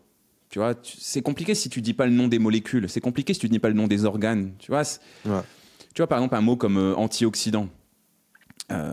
C'est pas simple à comprendre ce que c'est qu'un antioxydant, mais au bout d'un moment, il faut quand même bien que j'explique un tout petit peu. La résistance à l'insuline, c'est pareil, je sais pas si c'est quelque chose qui te parle ou t'as des termes comme ça que je suis obligé d'expliquer, quoi, si tu veux. Donc j'aimerais travailler encore plus ça, affiner encore plus ma lame et avoir des discours qui sont encore plus clairs. Mais c'est vraiment une volonté, hein. Le but de la chaîne, c'est vraiment rendre l'équilibre alimentaire plus accessible. Donc expliquer des choses compliquées avec des mots simples, quoi. Non, mais j'aime bien quand justement tu viens d'en parler. Par exemple, tu vas faire la vidéo, tu vas dire un mot ultra compliqué. Et donc là, forcément, mon cerveau, il essaie de comprendre, d'assimiler ce mot. Et juste après, il y a toi qui dis non, mais t'as pas besoin de savoir ce mot, c'est pas grave. Ouais, après, direct, mon cerveau, il lâche et là, je jette le mot par la fenêtre. Effectivement. Alors ouais, ça c'est vrai que c'est quelque chose que je dis beaucoup. Ça, c'est aussi un piège que j'ai. Et tu l'as peut-être aussi dans les podcasts. C'est qu'à force de répéter, moi, ça fait 10 ans maintenant que je suis nutritionniste, tu vois. Donc j'en ai vu des patients. Je crois que j'avais fait le compte quand j'avais changé mon outil de prise de rendez-vous. J'ai vu 4000 patients différents, plus les programmes, etc. Je parle quand même beaucoup de nutrition. Et en fait, t'as un peu des slogans, des phrases qui reviennent comme ça, sans t'en rendre compte. Tu vois, il y a un truc que je dis tout le temps, c'est personne vous oblige à faire comme sur Instagram, aller à la salle ou courir. Si votre truc c'est la natation synchronisée ou le curling, faites de la natation synchronisée ou du curling. J'ai tellement dit cette phrase avec ces deux exemples de sport que j'arrive presque plus à la formuler différemment, tu vois. Et ça, c'est une formule que je sors beaucoup effectivement, mais je sais pas si je m'aime vraiment m'entendre le dire. Pour tout te dire, là, dans les 3 vidéos que j'ai tournées ce matin, je l'ai redit plusieurs fois et je me suis dit arrête de le dire, parce que c'est peut-être à la personne aussi de décider si elle a envie de retenir ce mot ou pas. Et c'est vrai qu'il y a des vidéos que j'ai vues, il y a peut-être sur 15 minutes, si je dis 4 fois retiens pas ça, on s'en fout, mais ça fait quand même beaucoup de retiens pas ça, on s'en fout quand même. Si on s'en fout, ne le dis pas dans ce cas-là peut-être, tu vois. Et il faut que j'arrive peut-être à avancer un petit peu sur ça. Mais en même temps, je suis suivi par des publics complètement différents, quoi. Ouais. J'ai des personnes qui me suivent, qui n'ont aucune connaissance en nutrition. J'ai des enfants, j'ai des adolescents qui me suivent, qui viennent pour la plupart de TikTok, mais aussi des cours que j'ai fait en collège et lycée, parce que c'est vrai que j'ai pas répondu complètement à ta question tout à l'heure. Moi, j'ai aussi donné beaucoup de cours en collège et en lycée. Je pourrais y revenir dans quelques instants.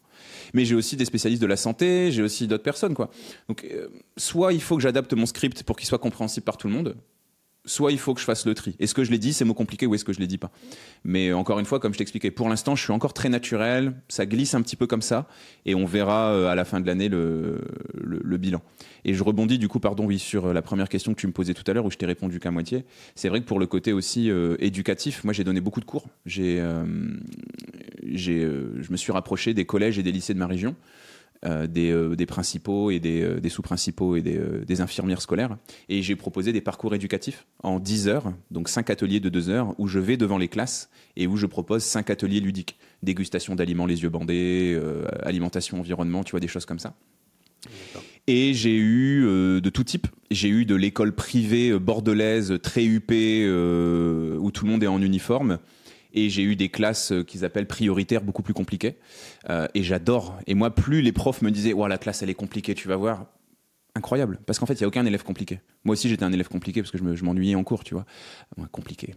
Bon, si mes parents ils entendaient ça, ils diraient que j'étais pas si compliqué que ça, tu vois. Mais les classes où ils disent c'est des élèves compliqués, ils sont pas compliqués les mecs. Ils cherchent un peu à titiller ton autorité, ils essayent de voir si t'as un petit peu de répondant et ils essayent de voir si t'es intéressant, quoi. Si t'arrives dans une classe et que tu leur dis ok les mecs ce soir aujourd'hui on fait des dégustations les yeux bandés, vous allez devoir classer ça selon ce que vous préférez, vous aimez moins. Je pense que l'élève le plus dur de France il est quand même intéressé par ce qu'on va faire, quoi, si tu veux. Et il y a eu beaucoup ça, quoi. Il y a eu beaucoup ça j'ai fait ça pendant 7 ans. Auprès de très nombreuses classes de 6e à la terminale, tu vois. Et du coup, ça a forcément travaillé un petit peu ma manière de communiquer et puis d'expliquer les choses, quoi. Ok. Pour revenir sur le côté nutrition, performance, parce qu'on en a parlé un petit peu, moi je sais que ça me touche beaucoup. Il y a plein de gens qui nous regardent, je pense que c'est des gens qui veulent se lancer sur YouTube, et forcément quand tu te lances sur YouTube, parfois tu as un travail à côté, c'est rare les gens qui peuvent se lancer comme ça sur YouTube et attendre que ça vienne. Pour pouvoir gérer tout ça, justement hier je regardais une vidéo là-dessus où il disait que entre guillemets, tu vois, les ordinateurs, il y a des composants et il y a ce qu'on appelle software, genre hardware, software. Ouais. Et genre, on te disait que le software, ça va être, entre guillemets, bien organisé, etc. Mais qu'avant d'avoir un bon software, il faut avoir un bon hardware, c'est-à-dire bien dormir, bien manger, parce que sinon, tout le reste autour, ça s'écroule. À quel point et quelle importance tu donnerais à la nutrition dans quelqu'un qui veut se lancer en tant qu'entrepreneur et réaliser plein de choses en très peu de temps? Je pense que ça doit être une base. Je pense que... Alors, c'est vrai que dans la liste des choses importantes, il y a aussi le sommeil. Personnellement, j'ai un sommeil complètement flingué. Je suis somnambule, terreur nocturne, tout ce que tu veux. Ça, depuis que je suis petit, c'est l'enfer pour moi. Je déteste dormir.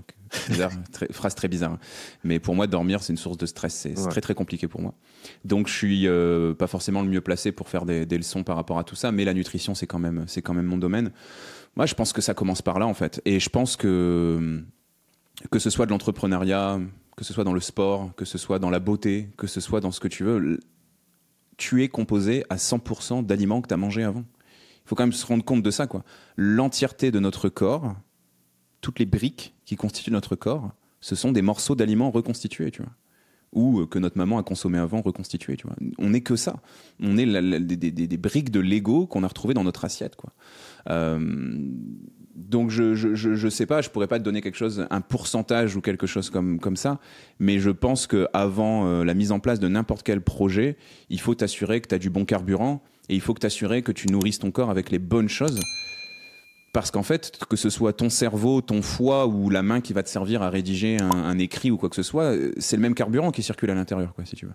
Donc par exemple, si tu es quelqu'un qui a toujours des remontées acides, qui a toujours mal au ventre, qui a toujours des douleurs articulaires, etc. Donc ton corps, il fonctionne pas bien avec ce que tu manges, faut dire que ton cerveau, il fonctionne de la même manière, quoi. Il va peut-être l'exprimer de manière différente, avec de la fatigue, avec du manque de concentration, avec des petites migraines passagères. Mais tout se passe ici, quoi. Et oui, dans une vie d'entrepreneur, de toute façon, tu l'as vu aussi, tu m'as dit que tu avais regardé beaucoup de parcours d'entrepreneurs. Il y a des exceptions, mais globalement, ils font tous du sport et ils mangent tous équilibrés, quoi. C'est une base. Et je pense que ça doit faire partie un petit peu de ce qu'on se disait au début du podcast tout à l'heure, un peu de ce portrait robot, de cette casquette d'entrepreneur qui fonctionne bien. C'est dommage de se dire que tu te mets pas à 100% toutes les chances de ton côté, quoi, on va dire. Tu peux essayer, hein, à mon avis, il y a certainement des entrepreneurs à succès qui bouffent McDo midi et soir. Ça doit exister, bien évidemment.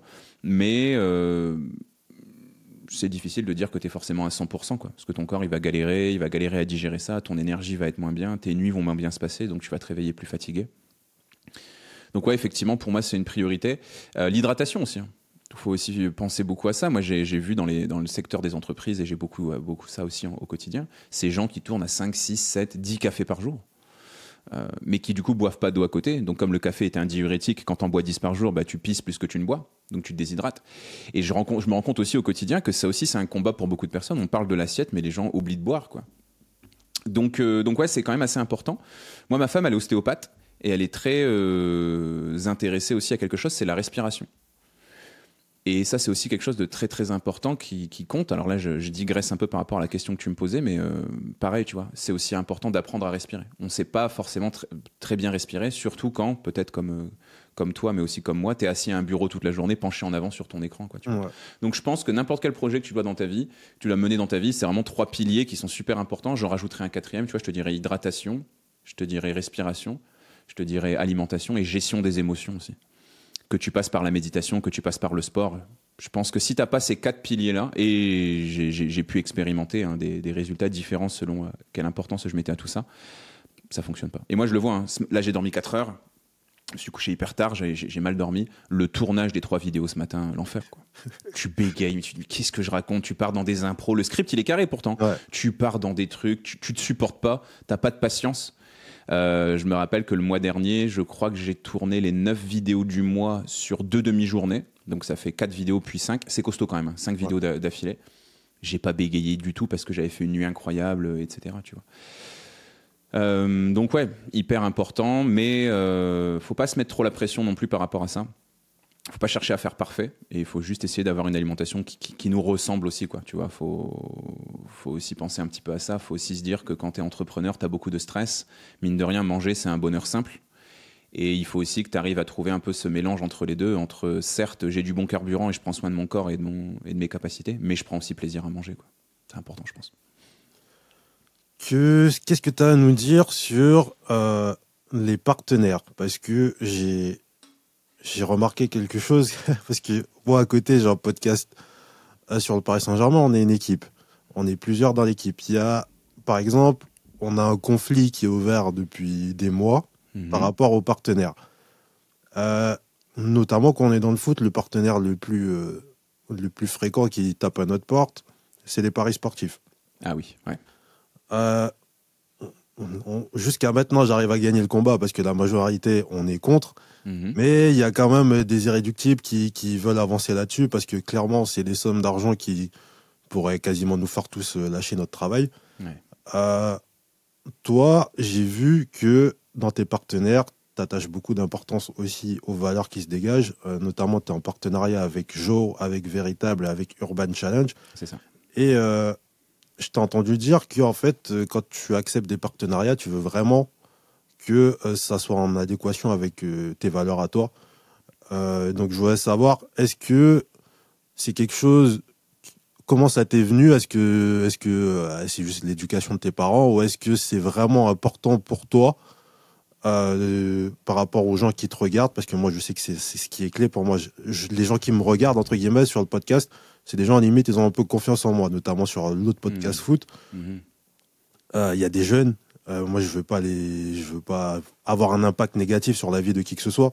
Donc toi, qu'est-ce que tu penses de ce sujet? Et est-ce que, par exemple, si vraiment il y a un mec qui venait avec 200 000 euros et il t'offre des partenariats de fou, est-ce que ça pourrait te faire réfléchir? Faut revenir à cette démission. On n'est pas là pour sauver la veuve et l'orphelin, on est là pour faire du business. Ça vient d'un chèque de McDonald's. McDonald's compagnie et Disney compagnie, les deux, qui nous font un gros chèque pour dire le projet sur lequel je travaillais à l'époque, nous on peut le soutenir. Et ça part de là. Donc oui, bien évidemment, il y a une histoire de valeur. Je pense que c'est très compliqué d'être un nutritionniste sans valeur. C'est quasiment que des valeurs, la nutrition, en réalité. Le local, le savoir-faire français, l'artisanat, le fait maison, tu vois, ce genre de choses. Et puis ensuite, il faut quand même se rendre compte de quelque chose, et tu l'as dit de manière très très juste, c'est que toute mon audience et tout ce qui se passe sur les réseaux sociaux aujourd'hui, ça repose sur une seule et unique chose, la confiance. Uniquement la confiance. Et moi, des fois, je vois des youtubeurs ou des mecs comme ça qui sont dans la sauce. Tu sais, il y a des scandales qui remontent, des trucs qui ressortent.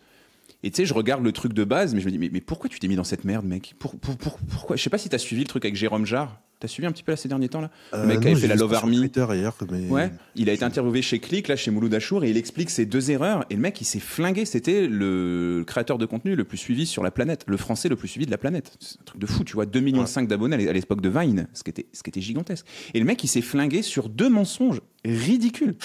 Des tout petits trucs. Et aujourd'hui, on est 10, 12, 15 ans après, et ça lui retombe dessus, tu vois. Et moi, j'ai absolument pas envie de faire ça. Pas du tout. Déjà parce que je pense que si tu commences à mentir à une audience, faut être fort en mémoire pour te rappeler des connexions que tu avais menti sur tel truc et tu vas te mettre dans un bourbier phénoménal. Et j'ai pas envie de ça. Et je sais aussi qu'il y a un jour, peut-être le plus tard possible, etc., il risque peut-être d'avoir une vidéo sur moi si je fais quelque chose de mal. Tu les connais peut-être ces youtubeurs, le Radier ou Maxella ou ces types-là qui font du debunk. Et tu sais, je trouve que les mecs, ils ont toujours tellement l'air cons derrière. T'as construit une communauté, t'avais presque tout. Quand tu t'étais lancé sur YouTube, t'aurais donné un bras pour arriver là où t'en es aujourd'hui. Et tu gâches tout pour un mytho, pour un truc. Tu vois. Et j'ai vraiment pas envie de faire ça. Absolument pas. Pas du tout. Et la deuxième chose, c'est que j'ai aussi envie d'avoir des solutions qui sont concrètes pour les personnes qui me suivent. Tu vois, Joe, on pourrait dire, attends, Joe, c'est pas de l'agriculture locale, etc. Ouais, mais Joe, c'est pratique. Joe, c'est concret, c'est tout de suite une solution. Les potagers véritables, c'est pareil. Tout le monde sait que le basilic ou les herbes aromatiques ou les épices, elles sont bonnes pour la santé. Tout le monde le sait. Mais comment on fait comme toi quand tu habites sur Paris et que tu n'as pas la place pour avoir un potager? Bon, bah boum, il y a une solution potager véritable, tu vois. Le sport, c'est pareil. Tout le monde sait que faire du sport, c'est important. Comment est-ce qu'on peut faire pour que ce soit plus facile? Ah ouais, ok, il y a des anciens pompiers qui donnent des cours de sport dans les parcs, etc. Tu vois. Donc l'idée, il est là. L'idée, c'est d'être vraiment la confiance absolue. Jamais, jamais, jamais, jamais mentir. Absolument jamais. Et ça marche aussi d'un point de vue scientifique. Hein. Ma phrase préférée, pour moi, la phrase la plus scientifique qui existe, c'est « je ne sais pas ». J'adore dire « je ne sais pas ». Quand quelqu'un te pose une question, te mets pas dans un bourbier. Écoute, je sais pas, envoie-moi un mail, je vais lire un petit bouquin ou deux et on se recontacte dans 3 semaines et je te dis la réponse, tu vois. Te mets pas dans la merde, tu sais pas, il y a pas de mal à pas savoir. Ou alors c'est que t'es pas en phase avec toi-même. C'est que tu penses que t'en sais pas assez et du coup tu veux tout savoir. Moi, tu vois, je pense que j'en sais assez sur la nutrition pour être capable de te dire parfois, écoute mec, j'en ai aucune idée, tu vois, je vais me renseigner et je reviens vers toi. Et du coup, non, c'est pas du tout prévu de céder sous la pression d'un gros chèque. Il y a eu des petites approches, il y a eu des petites choses, très peu pour l'instant, mais il y en a déjà eu. Mais non, pas du tout. Et d'ailleurs, pour être transparent avec toi, pour l'instant, il n'y a même pas de chèque avec les partenaires. Je ne gagne rien. On est dans une phase de test. Tu vois, vérité absolue, tu vois, je peux tout à fait te dire ce qui se passe derrière. Pour l'instant, on est sur des codes où moi, je prends rien du tout. Les codes réduction qu'ont mis à disposition les 3 partenaires. Et on verra dans 1 an, est-ce que les codes ont été beaucoup utilisés ou pas. Et si c'est le cas, on pourra commencer à parler collaboration commerciale, affiliation, ce genre de choses. Mais non, pour l'instant, c'est pas prévu. Après, je me dis que peut-être il peut y avoir aussi gros chèques et partenaires de qualité, tu vois. S'il y en a qui regardent ça et qui ont des budgets, n'hésitez pas. Mais ouais, non, je veux protéger ça, tu vois. C'est trop précieux. Je sais pas si tu as aussi ce truc-là, des fois, quand tu regardes les chiffres, les visualiser. Tu sais, là, tu parlais de la vidéo sur Philippe Etchebest. Il y a 400 000 personnes qui l'ont regardé. Ouais, 400 000. Tu te rends compte, il y a 400 000 personnes qui m'ont écouté citer 10 aliments que je démonte en plus et qui, peut-être comme toi, mangent les 10. Ouais. Et tu te rends compte, il y a 400 000 personnes. Tu te dis, attends, mais c'est complètement dingue. C'est la taille de quelle ville déjà, 400 000 personnes, tu vois? Et tu sais, tu te rends compte, j'ai pas envie de jouer avec ça. J'ai pas du tout envie. Surtout qu'en plus, à la base, YouTube, pour moi, c'est un outil de communication. Il n'y a pas de but pour moi à la base de faire de l'argent avec YouTube ni de devenir youtubeur. Donc le bel élan que ça a pris et les jolies évolutions que j'ai aujourd'hui, bon, j'aime pas le mot chance, on va plutôt dire de la réussite, mais il y a aussi un facteur que je contrôle pas dans tout ça. Et c'est très précieux pour moi ce facteur-là de me dire, putain, les gens me font confiance, quoi. Et les commentaires sont dingues, tu vois, c'est tellement agréable de lire ça. Le mec a pris du temps pour regarder ma vidéo, il a pris du temps pour me laisser un commentaire. Le commentaire, il fait 10 lignes et c'est 10 compliments, quoi, tu vois. Et j'ai absolument pas envie de détruire ça. C'est tellement long à construire et tellement facile à détruire, et c'est tellement pathétique, je trouve, quand c'est détruit, que non, confiance à 100%. Ou en tout cas, transparence à 100%. J'ai vu que tu voulais développer le Nutri-Scope, le faire grandir. Notamment, tu as parlé de conférences, etc. Quelle est la taille de ton équipe actuellement et quelle taille t'envisages qu'elle prenne pour t'aider à aller là où tu veux, à ramener le Nutri-Scope? Et surtout, comment recruter les bonnes personnes, parce que ça c'est quelque chose qui revient tout le temps. Comment tu recrutes la bonne personne pour t'aider, parce que une personne que tu fais venir dans ta boîte, elle peut soit grave améliorer ta vie, soit ruiner ta vie, parce que déjà tu vas devoir refaire tout ce qu'elle fait, et en plus le côté émotionnel qu'elle ramène négativement dans ta vie peut être catastrophique. C'est clair. Écoute, pour l'instant on y a moi plus 3 personnes dans le Nutri-Scope. Il y a une personne qui s'occupe du graphisme, qui est pour l'instant en cours on est un peu en train d'affiner quelles vont être ses missions. Pour l'instant, il fait du graphisme plutôt ponctuel. Il va faire certains visuels, il va faire les couvertures, il va faire des choses comme ça. Et j'aimerais bien que ça devienne le créateur des miniatures. Parce que pour l'instant, c'est moi qui fais toutes les miniatures. Mais j'aimerais bien qu'il prenne cette fonction avec le temps. Donc on est un peu en train de définir ses rôles. Là, il est en train de travailler sur le bouquin de recettes que je voudrais sortir. Il est en train de travailler sur aussi des posts physiques. C'est un peu carrousel ou ce genre de choses sur Instagram, etc. Donc lui, il est là pour le côté graphique. Ensuite, j'ai un monteur qui monte uniquement les formats longs. Donc une monteuse d'ailleurs. Donc elle monte les 9 vidéos de la chaîne YouTube tous les mois. Moi, je m'occupe des shorts encore parce que je monte très vite. Les shorts, les YouTube, les TikTok, ça va très vite. Et comme il faut condenser le propos, des fois je tourne 2 minutes et il faut le transformer en moins d'1 minute. C'est important d'avoir quelqu'un qui s'y connaît un peu en nutrition pour savoir qu'est-ce que je peux retirer sans que le propos il soit bancal, quoi, si tu veux. Okay. Mais là, je suis en train de faire des tests avec un autre monteur de shorts pour que peut-être il monte les shorts aussi.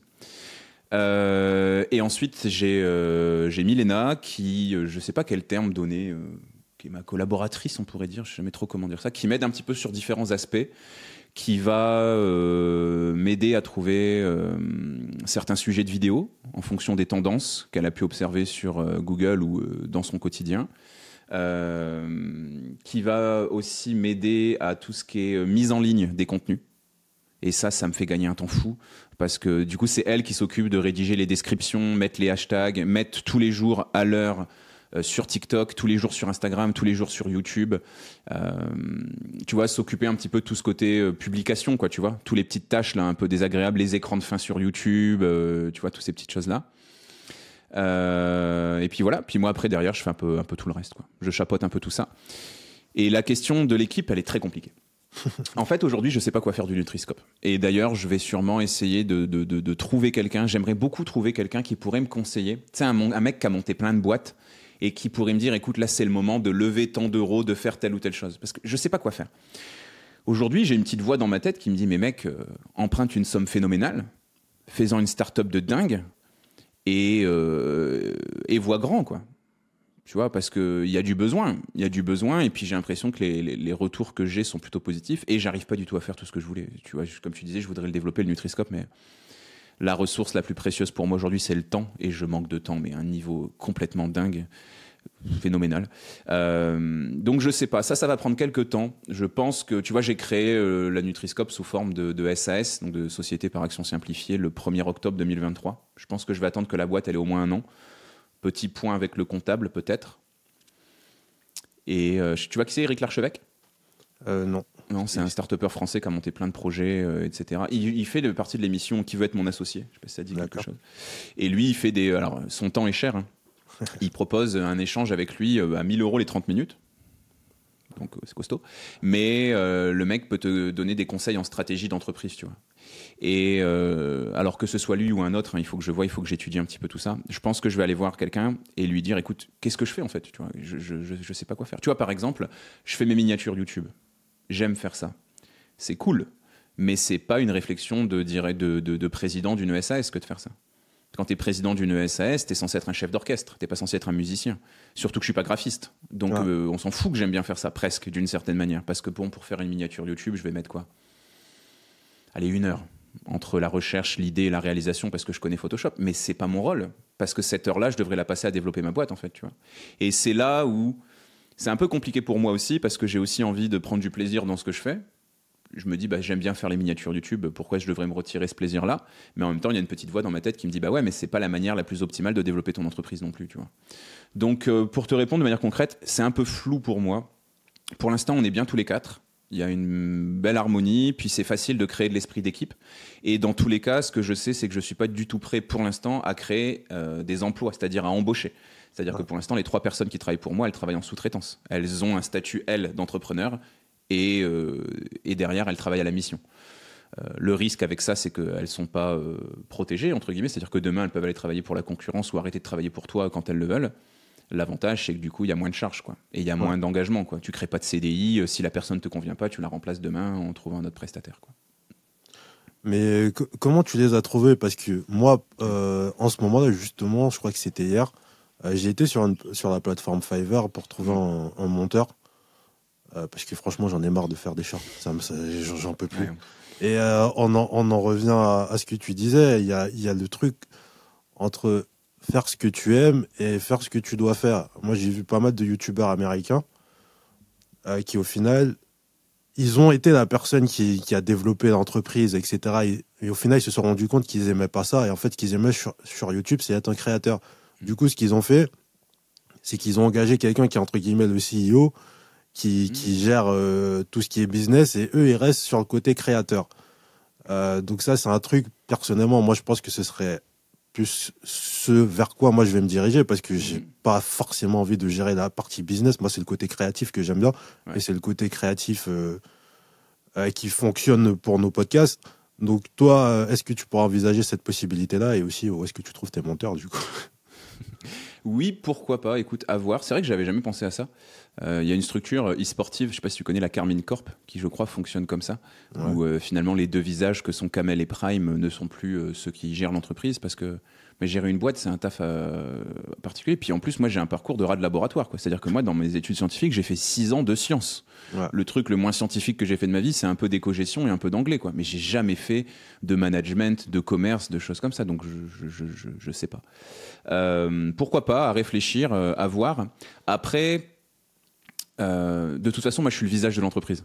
C'est un peu le piège aussi. C'est que dans tous les cas, je serai toujours derrière la caméra. Ou alors il faudrait que j'ai, un peu comme le fait Hugo Décrypte, quelqu'un qui m'assiste un petit peu et qui est là de manière un peu plus ponctuelle et que tu présentes une fois de temps en temps. Pourquoi pas. Après, comment est-ce que j'ai recruté? Écoute, chemin de galère, hein, chemin de croix. Là, ma monteuse, je la lâche pas. Hein. Non, très compliqué, très compliqué. Fiverr, pas top. Hein. Bah, moi, j'étais très déçu par Fiverr du manque de professionnalisme de certaines personnes, quoi, qui se rendent pas compte que derrière, tu as une boîte à faire tourner et que si tu as un livrable qui est promis pour telle date, tu dois le faire, en fait. Tu vois. Ouais. Donc moi, je suis plutôt passé par Malte, je sais pas si tu connais, M-A-L-T, un peu mieux, ou Crème de la Crème, pour le côté graphisme. Malte, oui. Malte, c'est comme Crème de la Crème, c'est pareil, mais c'est plus pour un côté visuel, je dirais, si je dis pas de bêtises. Des tests, beaucoup de tests. Là, pour trouver ma monteuse, j'avais mis une annonce sur Insta, sur tous mes réseaux. Est-ce que vous connaissez des monteurs? J'ai eu plusieurs candidatures. J'ai tourné une vidéo. J'ai envoyé la même vidéo aux 5 personnes et j'ai comparé les 5 montages. Okay. Il en restait 2. J'ai demandé à l'une des 2 de monter une des vidéos. J'ai demandé à l'autre de monter une autre vidéo et on a comparé les chiffres. Et manque de peau pour celle qui n'a pas été prise, c'est la vidéo à 400 000 vues, les 10 aliments que je mange pas. Donc je pouvais pas ne pas la prendre. C'était pas possible, si tu veux. Et du coup, voilà, on avance comme ça, elle et moi, et je suis assez content de son travail, même si, tu vois, on va évoluer aussi par rapport à ça, ensemble. Il y a des choses que j'aimerais plus pertinentes. Les 10 premières secondes de vidéo, j'aimerais qu'on travaille un peu plus sur la rétention, tu vois, parce que m'écouter parler pendant 17 minutes, parfois, c'est quand même un petit peu long. Donc du coup, ça a été comme ça. Pour celle qui travaille à mes côtés, je l'ai prise en stage. Elle a été en stage de fin d'études. Elle a exactement le même parcours scolaire que moi. Elle a fait le même master, etc. Donc tu vois, déjà une rigueur scientifique qui était la même que moi. Et elle m'a contacté d'elle-même. Écoutez, j'ai un stage de fin d'études à faire. Est-ce que ça vous va si on le fait ensemble? Je lui ai dit, allez, let's go. Et le stage s'est tellement bien passé que je me suis dit, je peux plus me passer de vous maintenant, quoi. Donc si ça vous va, vous restez à mes côtés. Donc ça, et la dernière personne, c'est pareil, des tests. Pareil, graphiste et monteur, j'en ai vraiment chié pour trouver les bons. Graphiste, ça a été pareil, des tests à faire. Je sais plus sur quoi j'étais parti. Mais c'est pareil, c'était un travail graphique que j'avais donné. J'avais donné le même aux 5 graphistes, pardon. Et à la fin, il n'en restait plus qu'un parce qu'il était plus pertinent. Mais je suis quelqu'un de très perfectionniste, de très exigeant, de très impatient. J'ai beaucoup de mal avec, comment dire ça, avec des personnes qui survendent des compétences qu'ils n'ont pas du tout et qui mentent, qui serpentent. Écoute mec, tu t'es planté, tu feras mieux la prochaine fois, c'est pas grave, tu vois. Fou, tant que t'as appris et que tu recommences pas, tu vois. Et pour tout te dire, ça m'a même coûté un clavier d'ordinateur et une souris, où j'ai vrillé devant un graphiste, pas devant lui, mais il m'a envoyé son rendu final. J'ai explosé mon clavier, j'ai explosé ma souris. Je me suis dit bon, j'ai besoin de vacances. Et tant pis, je vais continuer à faire du graphisme moi-même. Non, ça a été hyper compliqué parce que comme toi, je suis passé par Fiverr à de nombreuses reprises et j'ai vu des mecs qui te disent maîtriser. Tu sais, c'est un peu comme quand on faisait nos premiers CV où tu mettais toutes les jauges à fond sur le côté maîtrise de Photoshop, maîtrise du back-office, maîtrise de l'anglais, alors qu'en réalité, t'es éclaté, tu vois. Et j'ai eu des types comme ça, tu vois, le mec qui me dit moi je suis trop fort, je fais ci, je fais ça, je te prends tel prix pour tel truc, tu regardes. Et t'as envie de lui dire mais frérot, mais t'es à côté de la plaque, quoi. T'es complètement à côté de la plaque et tu m'as fait perdre énormément de mon temps, quoi. Donc maintenant que je les ai, ces personnes dont je suis particulièrement satisfait du travail, je les protège, quoi. Je les garde et j'essaye vraiment de travailler, moi, cet esprit d'équipe, quoi. Qui vraiment, ils se sentent impliqués dans l'équipe. Ils travaillent pas pour moi, ils travaillent avec moi, tu vois. Ouais. Et c'est exactement ce que je leur ai dit, hein. La monteuse, je lui ai dit, moi, si la chaîne, elle explose et qu'on explose ensemble, mais avec grand plaisir, quoi. Tu vois, moi, je te prends, on reste, on continue à travailler ensemble et je serais trop content de me dire que j'ai la même monteuse depuis le début et qu'on a explosé ensemble et que tu as évolué et que tu as su répondre à mes demandes et qu'on a fait tout ce chemin tous les deux, quoi. Ce serait trop cool de garder la même équipe tout ce temps-là, ouais. Ouais, en plus, il y a le côté mondialisation qui fait que, enfin, je sais pas où est-ce qu'elle est, ta monteuse, mais moi, par exemple, sur le short que j'ai testé, là, que j'ai lancé le job sur Fiverr, je croise les doigts parce que là, tu m'as un peu refroidi, j'attends de voir quel rendu je vais avoir. Ouais. Il était en Turquie, donc forcément, ça aide niveau tarif parce que je pense qu'il y a pas mal de gens, quand tu commences sur YouTube, si tu n'as que les revenus AdSense qui sont pas énormes, tu peux pas, même si peut-être tu as la volonté de travailler avec des gens en France et tout, tu peux pas te le permettre parce que avec les charges et tout ça, c'est impossible. Je pense que pour ceux qui nous regardent, si vous cherchez un monteur, parce que même moi à la base qui aime bien monter, parce que c'est des choses que je faisais avant, là j'en peux plus. Là, à force de monter, là ça fait des années que je monte. C'est dur.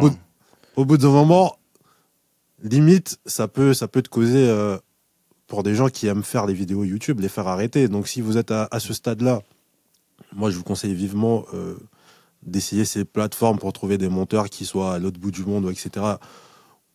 Mais là, le travail il est un peu moins cher et parce que vous pouvez pas faire autrement. Si vous pouvez faire autrement et travailler avec des gens en France, c'est mieux parce que côté relations, etc. Vous avez un suivi, vous pouvez échanger. Mais il y a cette possibilité qui fait qui pourrait vous soulager et qui vous permettre d'avancer et après recruter, avoir une vraie boîte en France avec tout le monde au bureau, quoi. C'est vrai que le montage. C'est dur, c'est pas dur comme quelqu'un qui va travailler à la mine, hein. Mais t'as ton visage en gros plan, t'es là au fragment près, à la frame près, tu vois. Et c'est long, quoi, c'est long. Et en fait, ce dont il faut se rendre compte avec le montage, moi je me rappelle quand je montais mes vidéos YouTube. Bon, maintenant, il y a les technologies d'intelligence artificielle, notamment AutoCut, je sais pas si tu connais, qui va retirer tous les blancs. Je sais pas si je peux citer des marques, je m'excuse, pardon, si c'est pas le cas. Qui va retirer tous les blancs automatiquement de ta vidéo. Il y a quand même des choses à faire où le dérushage peut aller plus vite, il y a des outils de sous-titrage automatique. Mais à l'époque, 2017, il y avait pas, quoi, tu vois. Et c'est vrai que moi, c'est un peu ce qui m'a fait arrêter. Le fait de pas être régulier, c'était ça, quoi. Le fait de monter et puis t'en sors avec une tête comme ça, tu peux plus te voir, quoi. Tu t'es vu en gros plan comme ça pendant hyper longtemps. Je sais pas si t'as vu la série sur Squeezie, Merci Internet. Pas encore. Non, il retrace un peu son parcours et en fait c'est une série qui est faite par son monteur justement parce qu'il a tous les rushs et c'est justement ce qu'il explique. Il explique qu'un jour il va dans une conférence, je crois que c'est quand il rencontre Cyprien et Cyprien lui dit écoute mec c'est pas compliqué, il faut que tu écoutes mes conseils, arrête de tout faire toi-même. Il faut que tu aies un monteur, il faut que tu aies un miniaturiste, il faut que tu aies ci, il faut que tu aies ça et il faut que tu sois un chef d'orchestre. Et c'est là où il a commencé à exploser, quoi. Et c'est vrai que c'est ce que tu disais, quoi. Est-ce qu'il faut que je fasse ce que j'aime ou est-ce qu'il faut que je fasse ce qu'il faut que je fasse? C'est un peu compliqué. Après, je pense qu'il faut qu'on se protège aussi d'un point de vue santé mentale. C'est ça. C'est bien, on est entrepreneur, on est plein d'ambition, on a envie de tout faire nous-mêmes, ok, mais quel impact ça a sur nous aussi, tu vois? Donc, ouais, pour l'instant, écoute, je te souhaite de trouver la bonne personne sur Fiverr, dans tous les cas. Malte, c'est un peu mieux, c'est un peu plus cher. Mais ouais, non, je doute pas que tu vas trouver, tu vois. Après, moi, il faut aussi se rendre compte que c'est particulier parce que c'est quand même quelque chose qui est lié à la santé. Donc, je pourrais pas passer par exemple par quelqu'un qui parle pas français parce qu'il va rien comprendre je pense pas, en tout cas je pense que ce serait assez compliqué, mais non, après je te dis ça, voilà, ça remonte à quand même quelques années, depuis maintenant je pense que Fiverr a dû changer, il y a de plus en plus d'offres, il y a de plus en plus de personnes. J'essaie de te rassurer un peu. On verra ça si tu vois. Ouais. Si sinon, t'as pas des contacts, toi? T'as pas des gens qui te contactent eux-mêmes, qui t'envoient des messages sur Insta et tout, qui disent salut, moi je suis monteur, je peux t'apporter ci, je peux t'apporter ça? J'en ai, mais en général, c'est des gens qui sont en France, donc les tarifs qu'ils proposent, ils sont beaucoup trop élevés. Ouais. Oui, c'est vrai que parfois, pour un short de 1 minute, ça c'est pareil. Tu mets les pieds des fois dans une réalité où tu dis mais les mecs, je suis en train de vous dire que ma chaîne YouTube, elle est pas rentable. Moi, j'ai un mec, dis-toi, il m'a demandé 130 € par short. Non, mais c'est fou. J'en sors 30 par mois.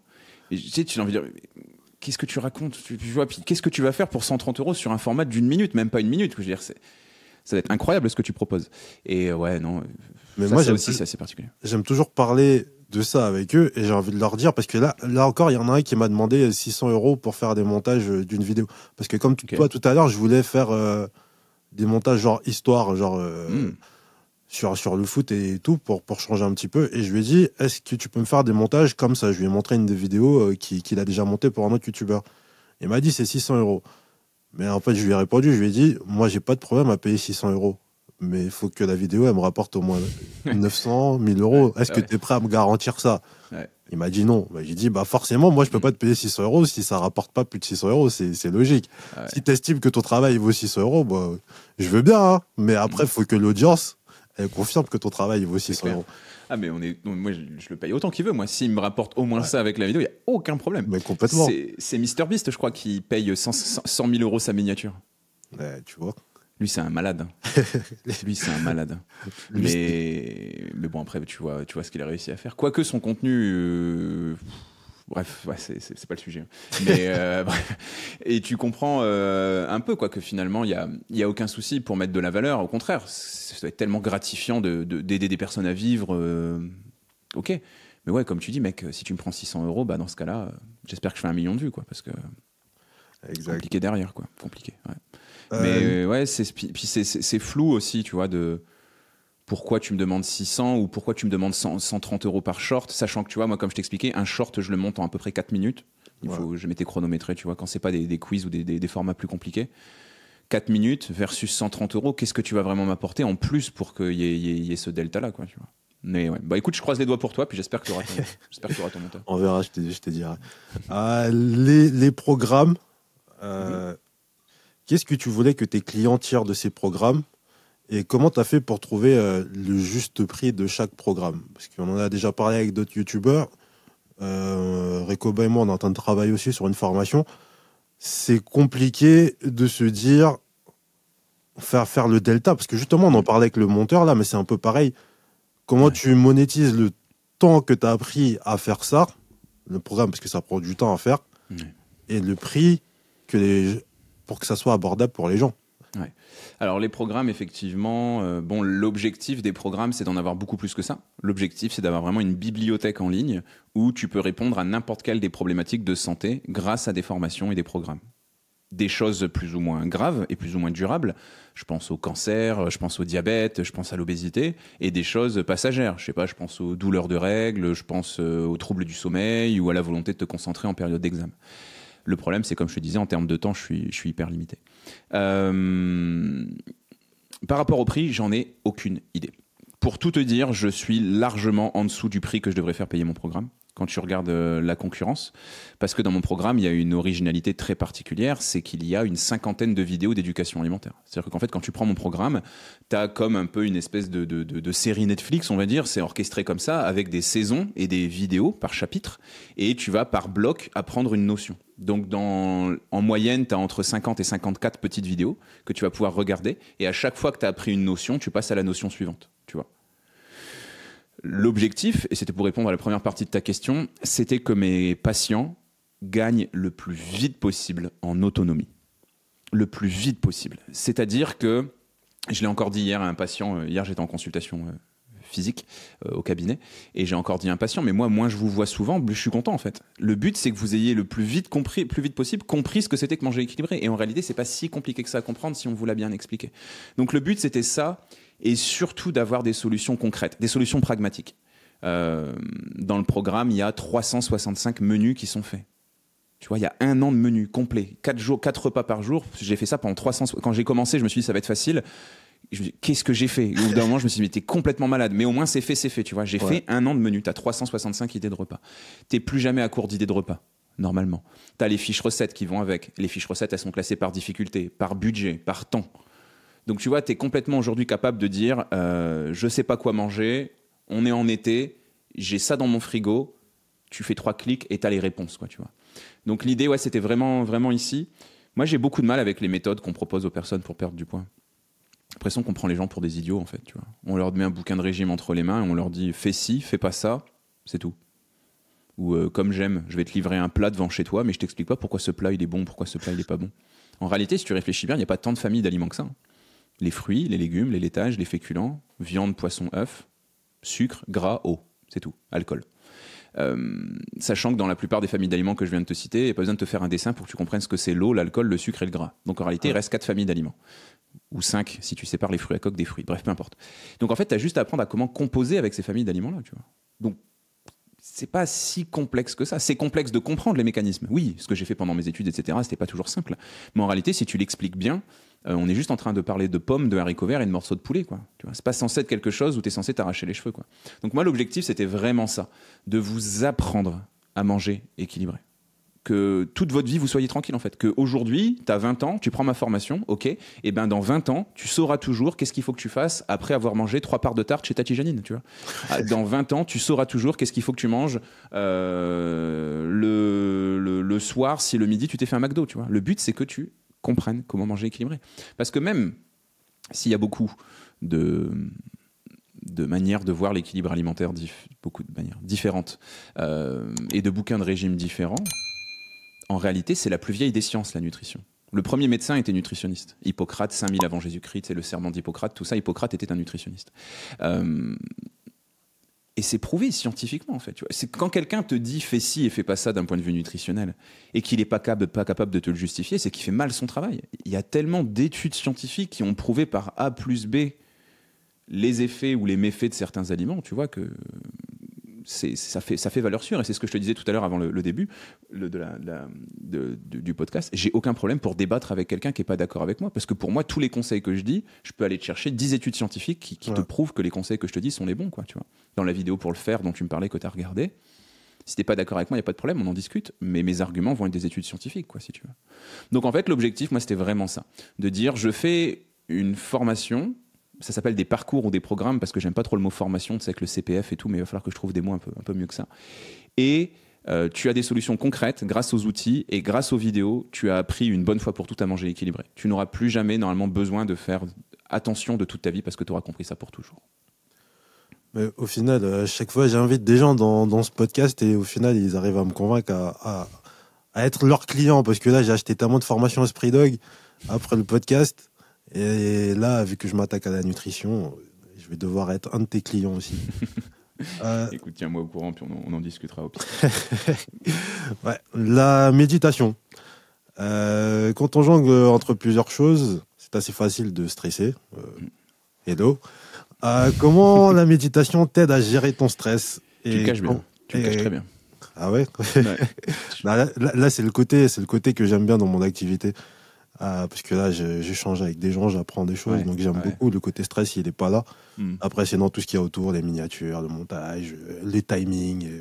Par exemple, la régularité. Il faut que cette vidéo elle sorte avant dimanche, parce qu'on a dit qu'on fait toutes les 15 jours, tu vois, tout ça. Et pour revenir à la question, comment tu as réussi à être régulier avec la méditation? Parce que ça, c'est typique le genre de choses que j'ai entendu 10 000 fois les entrepreneurs faire et tout. Même le yoga, j'avais essayé. J'ai jamais réussi à tenir ce truc. Et la méditation, je me dis, ça risque d'être pareil. Je vais le tester une fois.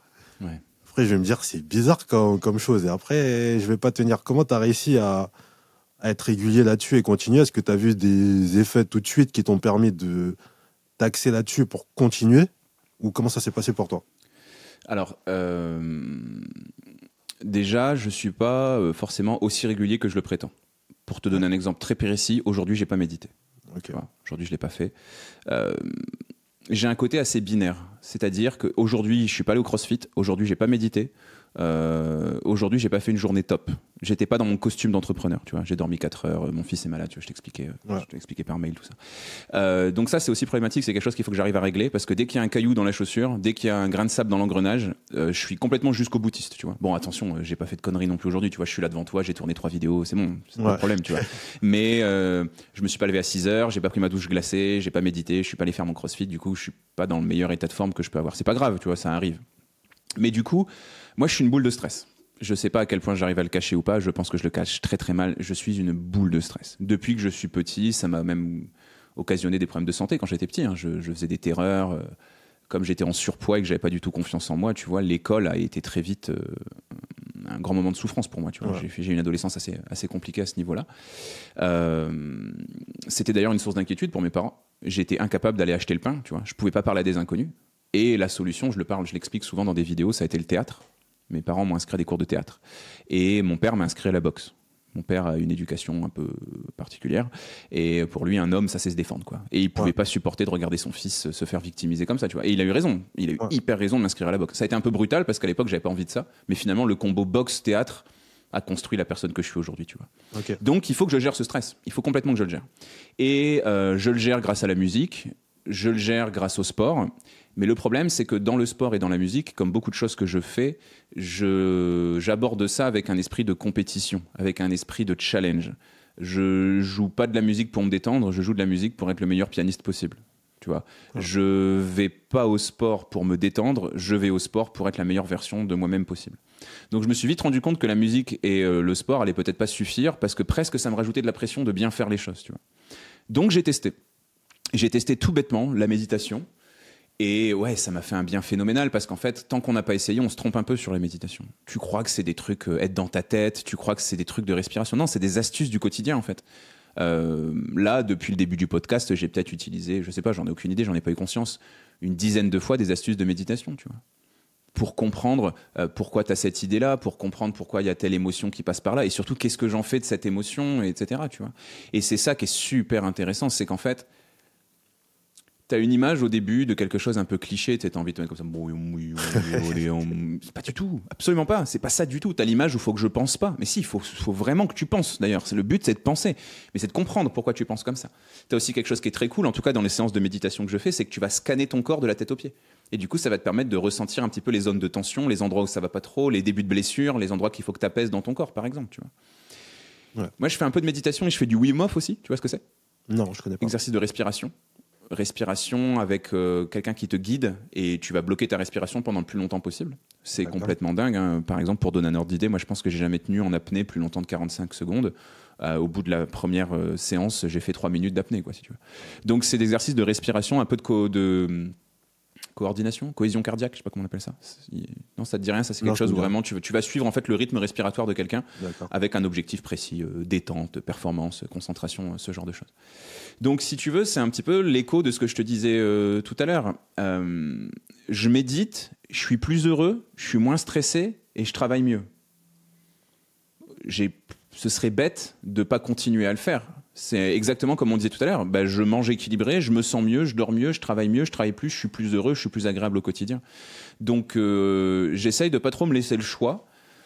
Et puis le matin, en fait, j'ai une routine qui est tellement précise quand j'arrive à la tenir que finalement tout s'enchaîne de manière naturelle, en fait, si tu veux. Tu vois, mon réveil, 6h du mat, le sport, la douche glacée, le petit déjeuner hyper protéiné, la méditation, le time blocking, début de la journée. Et une fois que j'ai fait ça, quand je le fais, les journées, elles glissent toutes seules. Les journées, elles vont toutes seules, en fait, parce que je commence ma journée apaisée, fier de moi, shooté à la dopamine, le ventre plein, j'ai bien dormi, et je sais exactement tout ce que je dois faire dans ma journée à la minute près. Et encore une fois, ça revient à ce que je t'expliquais tout à l'heure. Il n'y a plus qu'à suivre le process. Je trouve qu'une belle solution au stress, c'est le process. Tu vois, je suis stressé parce que je sais pas. Qu'est-ce que je fais ? Comment je le fais ? Quand je le fais ? Process. C'est prévu, c'est écrit, il y a un fil rouge à suivre, il faut juste que tu suives le fil rouge. Et j'essaye de me rassurer grâce à ça, et la méditation va m'aider, parce qu'en fait, ça me permet de commencer ma journée sur un mood, tu vois. Ouais. Bon, aujourd'hui, je suis telle version de moi-même. Voilà la version de moi-même que je veux être. Ok, c'est parti, on y va. Tu vois, il y a un petit peu ce côté-là, presque, j'ai fait un petit peu de course à pied, tu vois, où tu prends ton souffle, ok. C'est parti. Tu vois, tu comprends ce que je veux dire ? Tu sais, tu vas un peu rassembler tes forces, rassembler ton énergie. Bon, c'est beaucoup plus facile quand tu as un sprint de 10 secondes à faire qu'une journée de 8 heures de travail.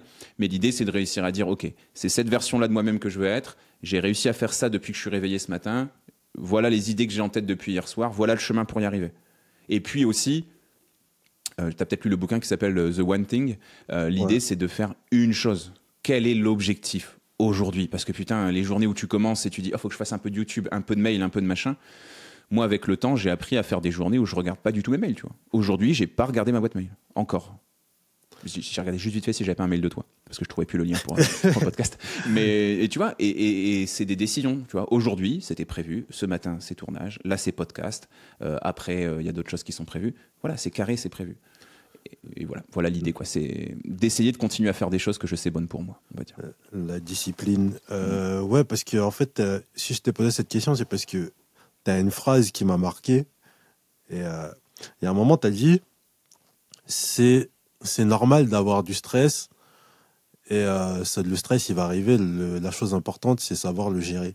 Alors que moi, j'étais dans une démarche, il faut que je me débarrasse du stress. Et depuis que je t'ai entendu dire ça, je suis en phase plus... dans tous les cas, il va y avoir du stress. Maintenant, qu'est-ce que je fais pour pouvoir le gérer et pas que ce soit lui qui me gère.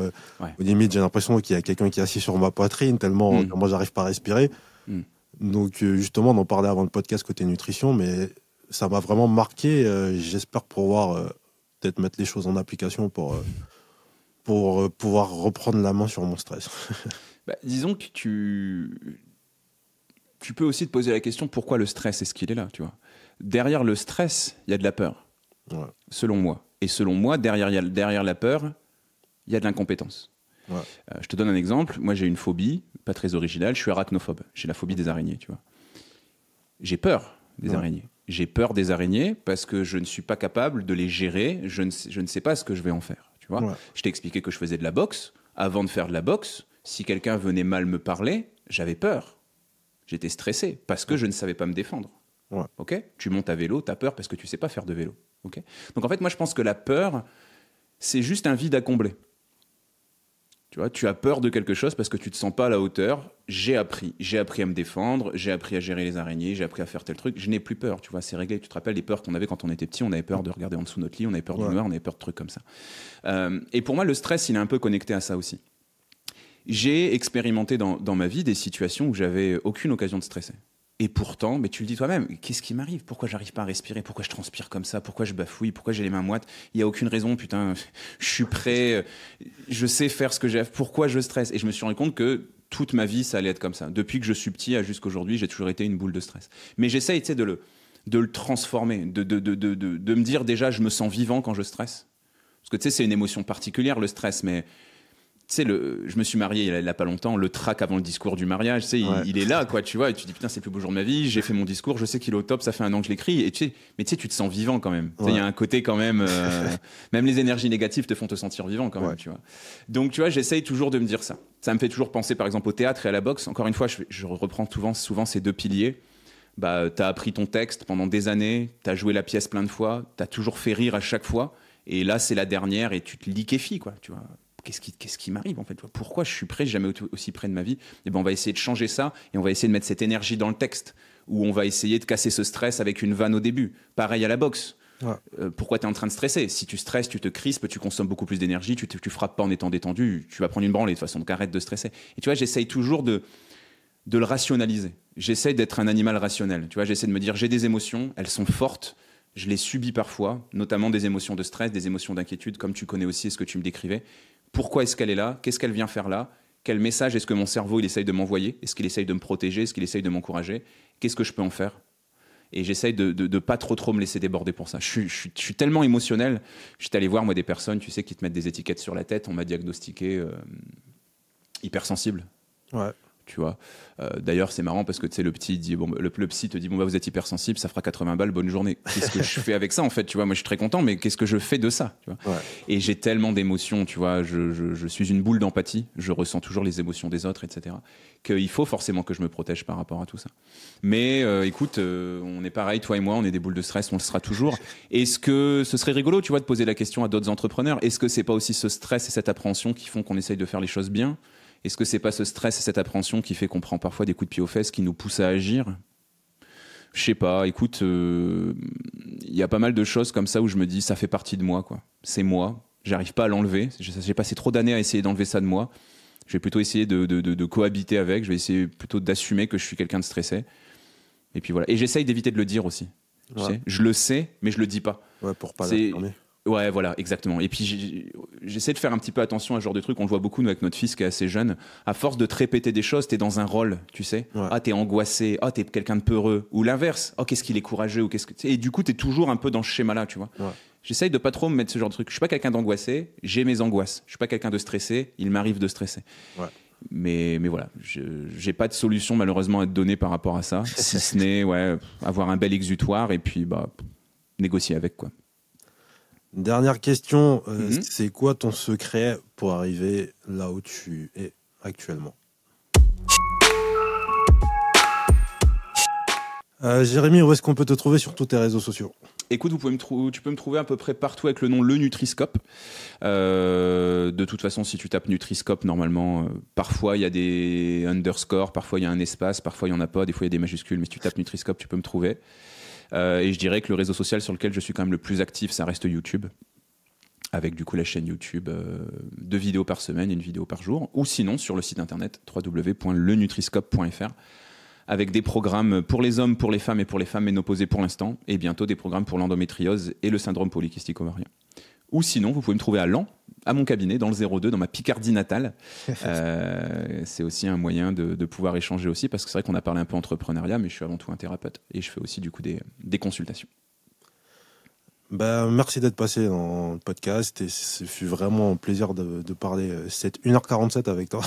Merci à toi. Je n'ai pas vu le temps passer, c'était vraiment trop cool. Merci beaucoup.